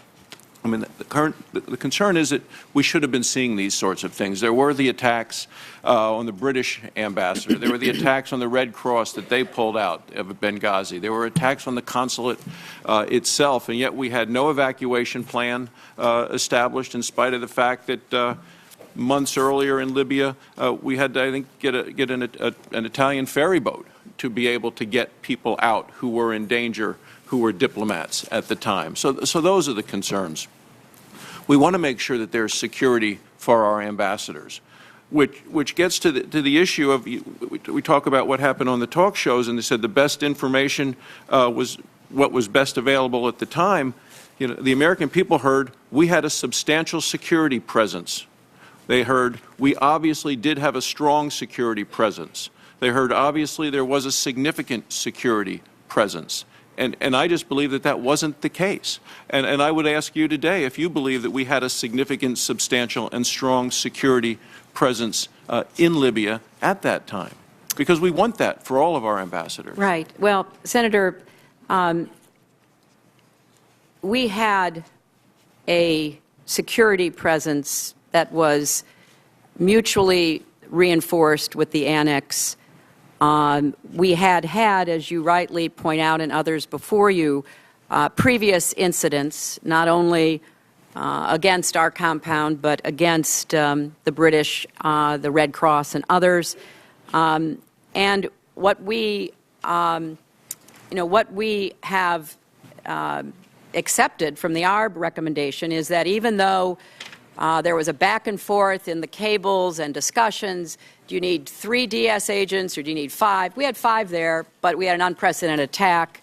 As one of the former RSO's regional security officers testified, an attack that truly was not expected, even though on that night we had the requisite number of DS agents. So, we can get mired in the back and forth, but I believe we will be doing more to help prevent future tragedies and attacks if we take the ARB recommendations, because after all, they had no stake in this debate one way or the other. They just wanted to look at the facts, which they did an excellent job doing, and then tell all of us what we needed to do, and that's what I think our highest responsibility is. Thank you, Madam Secretary. Thinking about future attacks and trying to prevent those, on September 12th, the President vowed to, quote, bring to justice the killers who attacked our people in Benghazi. So we asked the question, and Senator Risch talked about, were the people that perpetrated the recent attacks in Algeria, were they part of this, or were they made perhaps emboldened because no one has yet paid a penalty for the attack on our facility in Benghazi? And how can we make sure that people are actually brought to justice there? Well, I believe that, I know that the FBI has been briefing some committees. I assume members or staff of this committee are included. I don't know that, but I would assume, about the progress of their investigation. I got the most recent update from the director just a few days ago when he returned from North Africa. They are following some very promising leads and putting together cases. They would have to speak to you directly about that in a classified setting. But I think what they are trying to determine is how best to respond. And I think what the President clearly said is we will respond and we will bring those to justice. And I don't think anybody should doubt this President at his word. We have some very good examples that it may take time, but he does not in any way divert attention from the goal of bringing them to justice. Thank you, Madam Secretary. The President also said al-Qaeda has been decimated, and in light of the recent terrorist activities that we continue to see in North Africa, around the world, would you characterize that as al-Qaeda has been decimated? Well, core al-Qaeda certainly has been. I think you would hear the same from the intelligence community or DOD. the work that has been done in Afghanistan and the borders areas between Afghanistan and Pakistan certainly has taken out a whole cadre of leadership. What we're seeing now are people who have migrated back to other parts of the world where they came from primarily, who are in effect affiliates, part of the jihadist syndicate.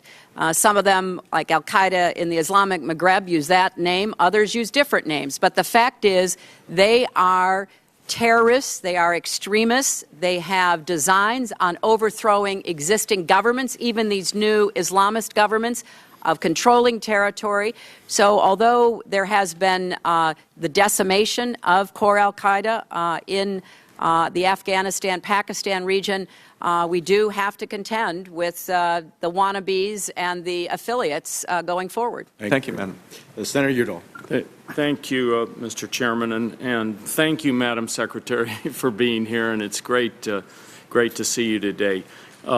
You have been, I think, a real and dedicated public servant for this country, and your travels around the world, as many here have talked about it, the million miles that you've put on and all the countries you visited, and I think you've been to many countries where they've never had a Secretary of State, and I've seen firsthand when I've been to many of these countries, the difference it makes to have you there on the ground. So I first of all just want to thank you for that, and I know it does take a toll, but you are incredibly dedicated to that. Secondly, it's great to see you here in good health, smiling and engaging with all of us. And I want to add to the list. Senators going down the line talked about some of your accomplishments. I know previously I talked to you about cook stoves, which I know has been one of your initiatives, and it's once again an example of picking something where people around the world who are living on $1 or $2 a day, if you put in a technology like a up-to-date cook stove, you can make a big difference on their health, in the health of their children, and you can make a big difference on the environment. So I would add that to the list that has been given here today of very thoughtful policy making on your part. Now, one of the findings the board made in its report is that, and I'm quoting here, the total elimination of risk is a non-starter for U.S. diplomacy, given the need for the U.S. government to be present in places where stability and security are often most profoundly lacking, and host government support is sometimes minimal to non-existent. And I'm ending the quote there. And this report really, as you know, Madam Secretary, underscores the difficulty in finding the right balance between engagement and security. And I fully support, as you've asked here and you've made the point to our committee, the idea that we should reprogram this $1.4 billion, get our act together, and respond to the recommendations.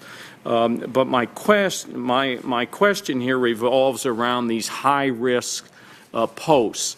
I think the term you've used is having 20 of them. Is this how many there are? How many high-risk posts we have around the world? Well, it's a sliding scale. Yes, there's there's very high and there's high. I mean, it's a constantly evolving threat environment. Can you give us a little bit of a range? I mean, very high and yeah. I would like to give you that in a classified document because I don't think it helps us to point out the ones that we think are most at risk and then the ones that would be perhaps in a secondary category. But I think it's fair to say, Senator, we operate in Pakistan, we operate in Iraq, in Afghanistan, in Yemen. We operate in places where we know that our facilities are being surveilled for potential attacks, where we have a steady intel stream of plotting against us. We know that. And we make the decision, which is a difficult decision, as to whether or not that mission continues. And I have to say that we really rely on our security professionals to implement the protocols and the procedures And I have to say, they do a tremendous job. The vast majority of the cases, I could give you a long list of attacks averted, of assassinations stopped, of the kinds of daily efforts that our diplomatic security professionals are engaged in. So I have a lot of confidence in them, but we're gonna do what we can to make sure that they get the support within our bureaucracy that they deserve out on the ground protecting our diplomats. And I know I want to obey the time limits here because you need to move over the House and others want to question, but maybe you could answer this one for the record. Does it make sense that in some of these high-risk areas that we consolidate those particular areas with more secure areas and then be able to be in a situation where our personnel would be safer? And I'm not asking you really to answer that now. My time's run out, and I want others to be able to question. But if you could give us an answer for the record, that would be great. I will do that, and I will say, Senator, one of the recommendations out of the East Africa ARB was to do that, and that is done, again, in the vast majority of cases, wherever it's possible to do what's called co-locate. But we're taking a look at that as well to see what more we can do. Senator Paul. Thank you for appearing, Secretary Clinton, and I'm glad to see your health is improving. One of the things that disappointed me most about the original 9/11 was no one was fired. We spent trillions of dollars, but there were a lot of human errors. These are judgment errors, and the people who make judgment errors need to be replaced, fired, and no longer in a position of making these judgment calls. So we have a review board. The review board finds 64 different things that we could change. A lot of them are common sense and should be done, but the question is, it's a failure of leadership that they weren't done in advance, and 4 lives were cost because of this. I'm glad that you're accepting responsibility. I think that ultimately with your leaving, you accept the culpability for the worst tragedy since 9/11, and I really mean that. Had I been president at the time and I found that you did not read the cables from Benghazi, you did not read the cables from Ambassador Stevens, I would have relieved you of your post. I think it's inexcusable. The thing is that, we can understand that you're not reading every cable. I can understand that maybe you're not aware of the cable from the ambassador in Vienna that asked for $100,000 for an electrical charging station. I can understand that maybe you're not aware that your department spent $100,000 on 3 comedians who went to India on a promotional tour called Make Chi Not War. But I think you might be able to understand and might be aware of the $80 million spent on a consulate in Mashar al-Sharif that will never be built. I think it's inexcusable that you did not know about this and that you did not read these cables. I would think by anybody's estimation, Libya has to have been one of the hottest of hot spots around the world. Not to know of the request for securities really, I think, cost these people their lives. Their lives could have been saved had someone been more available, had someone been aware of these things, more on top of the job. And the thing is I don't suspect you of bad motives. The review board said, well, these people weren't willfully negligent. I don't think you were willfully. I don't suspect your motives of wanting to serve your country, but it was a failure of leadership not to be involved. It was a failure of leadership not to know these things. And so I think it is good that you're accepting responsibility because no one else is. And there is a certain amount of culpability to the worst tragedy since 9/11, and I'm glad you're accepting this. Now, my question is the U.S. involved with any procuring of weapons, transfer of weapons, buying, selling, anyhow transferring weapons to Turkey out of Libya? To Turkey? I will have to take that question for the record. Nobody's ever raised that with me. It's been in news reports that ships have been leaving from Libya and that they may have weapons. And what I'd like to know is the annex that was close by, were they involved with procuring, buying, selling, obtaining weapons? And were any of these weapons being transferred to other countries, any countries, Turkey included? Well, Senator, you'll have to direct that question to the agency that ran the annex. And I will see what information is available. And you're saying you don't know? I do not know. I don't have any information on that. And, with respect to personnel, Senator, first, that's why we have independent people who review the situation as we did with the Pickering and Mullen ARB, and all 4 individuals identified in the ARB have been removed from their job. Secondly, they've been placed on administrative leave while we step through the personnel process to determine the next steps. Third, both Ambassador Pickering and Admiral Mullen specifically highlighted the reason why this is complicated, because under federal statute and regulations, unsatisfactory leadership is not grounds for finding a breach of duty. The ARB did not find these 4 individuals breached their duty. So I have submitted legislation to this committee, to the Congress, to fix this problem so future ARBs will not face the situation. But here's the problem. The review board has all these recommendations, but there's one thing they failed to address, and I think you've failed to address, and it sets us up for another tragedy like this. They should have never been sent in there without a military guard. This should have been an embassy like in Baghdad in a war zone, and it should have been under military guard, significant military guard, Defense Department command. I don't think the State Department's capable of being in the war zone and protecting these people. I still don't think that. I think another tragedy could happen. I think another tragedy could happen in another war zone around the world. I think someone needs to make an executive decision. Someone needs to take leadership, and with that leadership should be that you shouldn't send them in with no Marines. You shouldn't send them in with Marines that are to guard records, not people. You shouldn't send them in with the same kind of ambassador or embassy staff that you have in Paris. I think that's inexcusable. Well, Senator, the reason I'm here today is to answer questions the best I can. I am the Secretary of State, and the ARB made very clear that the level of responsibility for the failures that they outlined was set at the Assistant Secretary level and below. The administration has sent officials to the Hill more than 30 times. We've given as much information. We've been as transparent as we can. Obviously, we will continue to brief you and others to answer any and all questions that you have about going forward.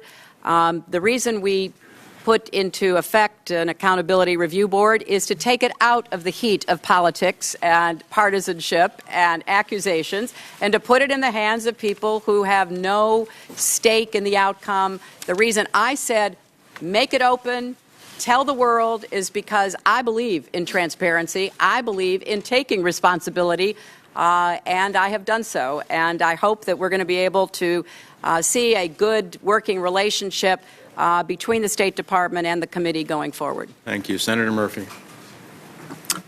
Thank you very much, Mr. Chairman. Secretary Clinton, I approached this hearing with some degree of sadness. It's my first and your last. But I am so appreciative of your service. You've done such credit to this nation, and though we will be sorry to see you go, we know that you will continue to give us good counsel and good advice in the coming years.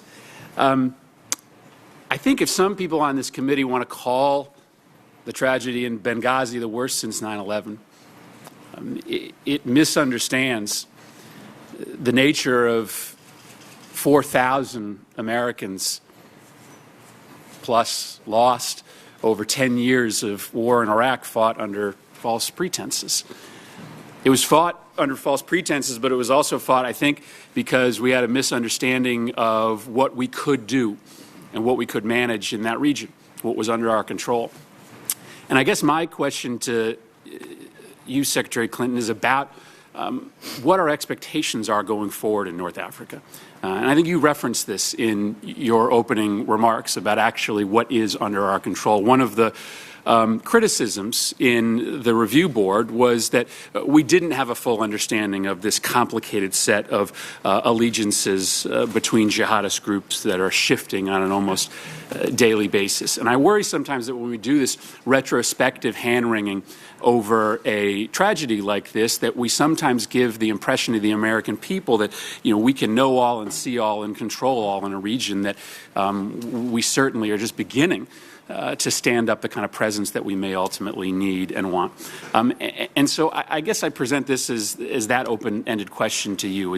As we move forward, and especially for new members of this committee who are probably going to be spending a lot more time on Africa and North Africa than this committee has ever spent before, what are the expectations that we should set for the American public as to what we can control, what we can know, and potentially what changes on the diplomatic side we need to make in order to have a more solid footprint and relationship with neighbors there who may be willing to help us when it comes to intelligence and intervention with this very complicated landscape of jihadist groups? Well, Senator, you're going to make an excellent member of this committee based on that question, because it's a multi-part question, but it raises really the heart of the challenge we face. We are in a new reality. We are trying to make sense of changes that nobody had predicted, but which we're going to have to live with. I can't do justice in the time I have left here to the really important issues that you have highlighted. But I think first and foremost, let's be honest. Let's be honest with ourselves. Let's avoid turning everything into a political football. Let's instead try to just say, look, this is unprecedented. We don't know what's going to happen in this new revolutionary environment across North Africa and the Middle East. But let's see what lessons we can learn from what worked in the past, see what is applicable, and then let's bring people together who will really have the kind of open discussion that used to be the hallmark of this committee and of the Senate.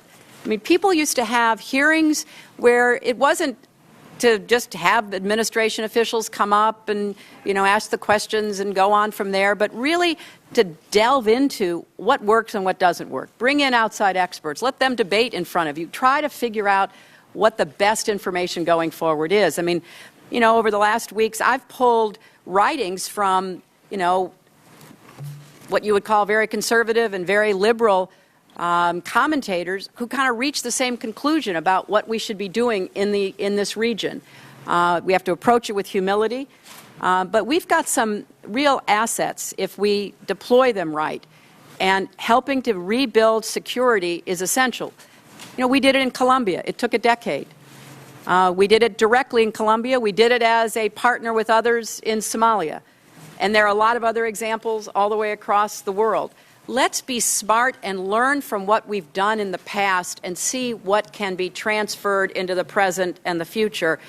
And let's be honest in trying to assess it to the best of our abilities. And I think with the new chairman and the new ranking member, from my conversations with both of them, I think this committee could play such an essential role in trying to answer your questions and put forth a policy that wouldn't go lurching from administration to administration, but would be a steady one, like we did with Colombia, like we did in the Cold War. Let's be smart about this. We have more assets than anybody in the world, but I think we've gotten a little bit, off track in trying to figure out how best to utilize them. Thank you. Senator Kaine. Madam Secretary, I also regret that our overlap will be so brief. I think the country is at its strongest when we balance military strength with diplomatic strength, economic strength, and strength of our moral example. And I can't think of a person that exemplifies that balance in a public service career as well as you do, and I appreciate that. Thank you, Senator. A few questions, sort of detailed questions that trouble me. In the unclassified version of the ARB, there's a comment, a brief one. In December 2011, the Undersecretary for Management approved a one-year continuation of the U.S. Special Mission in Benghazi, which was never a consulate and never formally notified to the Libyan government. Why wasn't this special mission notified to the Libyan government? Is that a common practice? Did the lack of the notification have any connection with the weak Libyan governmental response on the 11th? And are there any changes in connection with the ARB recommendations to the idea of special missions that are not notified formally to their host governments? Well, Senator, congratulations to you as well, and welcome to this committee. the United States notified to the Libyan government the specific names of people who were serving in Libya in both Tripoli and in Benghazi. That in no way affected the legal obligation of Libya under the Vienna Convention. The problem, as I said, was not their willingness; it was their capacity. And as you know, from the first time Chris Stevens arrived before the fall of Gaddafi, he relied not on any Libyan governmental security, but on the February 17th Brigade, and then we supplemented that after Gaddafi's fall with DS agents, with private security contractors. So there was no effect on anything from the Libyan government that was related to that. However, we do think that needs to be looked at going forward. The ARB made a very important point that the so-called temporary nature of the mission did prove to be confusing to people down the chain responsible for reading those cables. We get about, I don't know, how many millions of cables do we get? And I have to confess, I do not read all the cables that come into the State Department.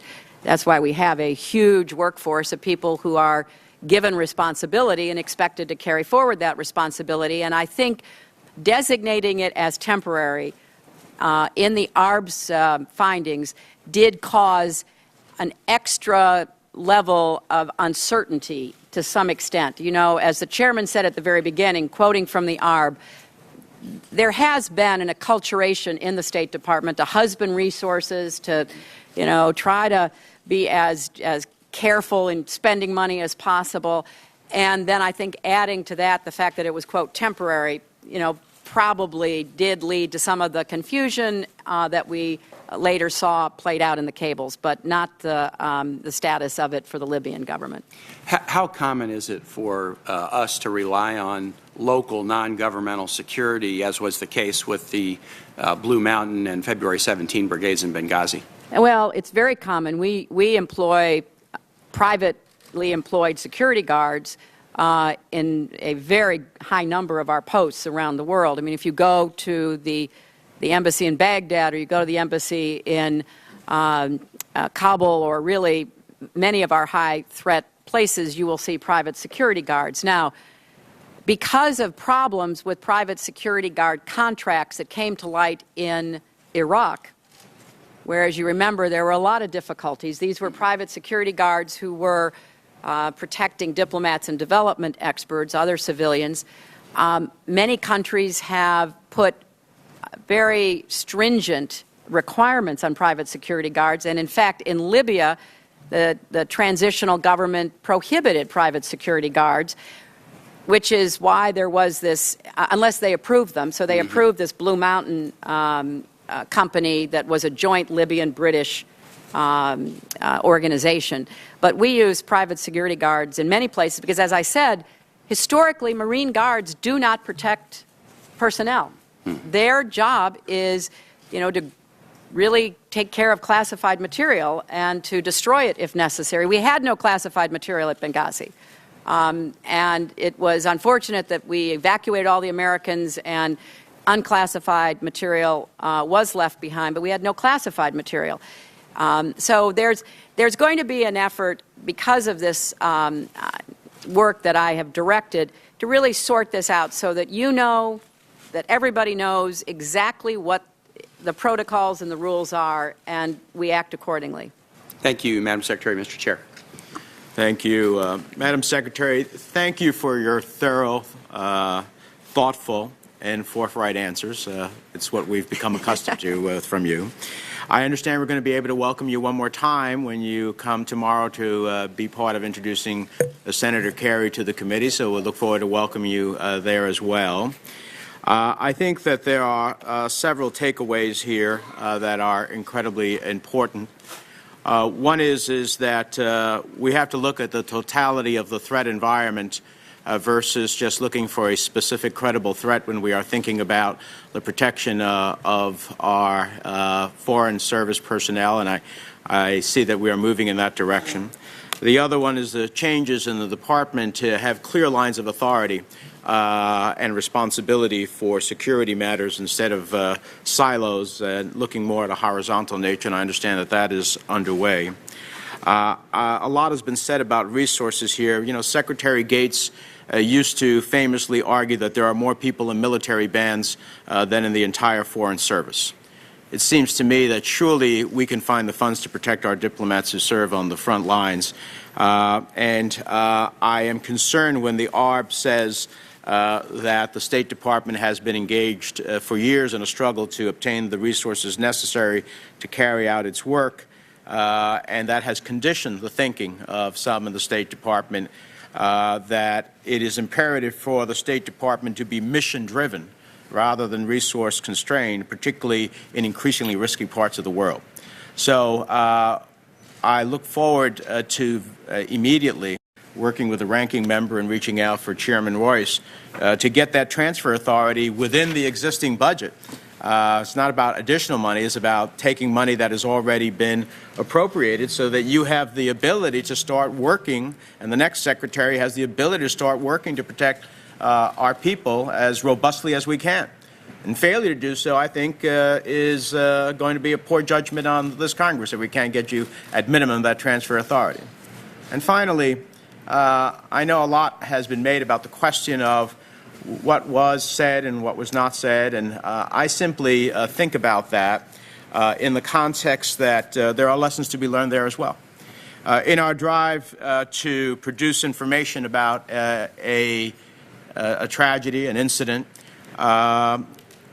we want to be able to get information as quickly as possible, as we should.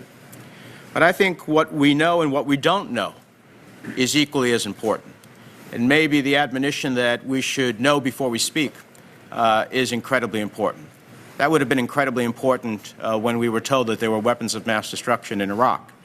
And as someone who voted against the Iraq War in the House and didn't believe, based upon what I was able to review, that there was such information, I look, when we talk about tragedies, and certainly Benghazi was a tragedy.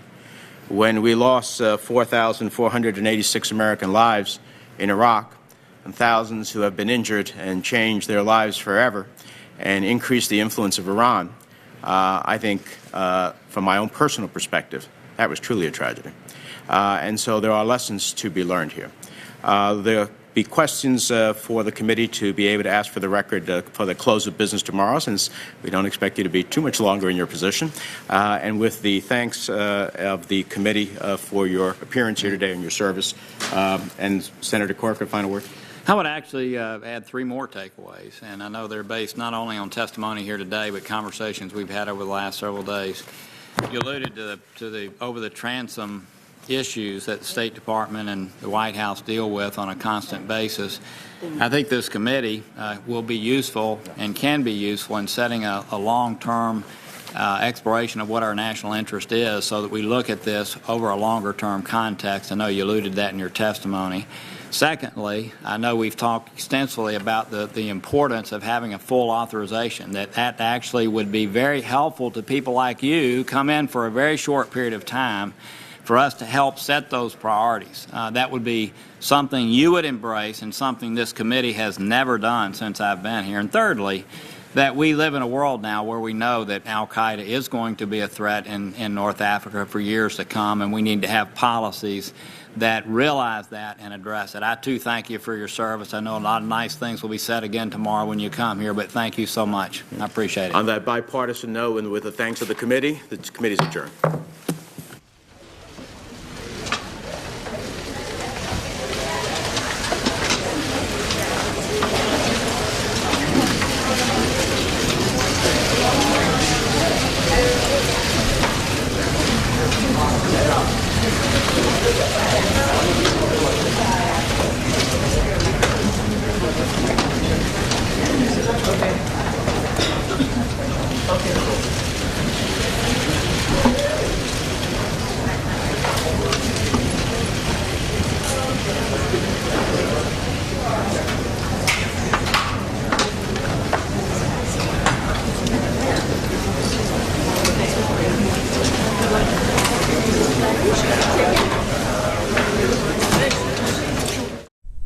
Watch Senator James Inhofe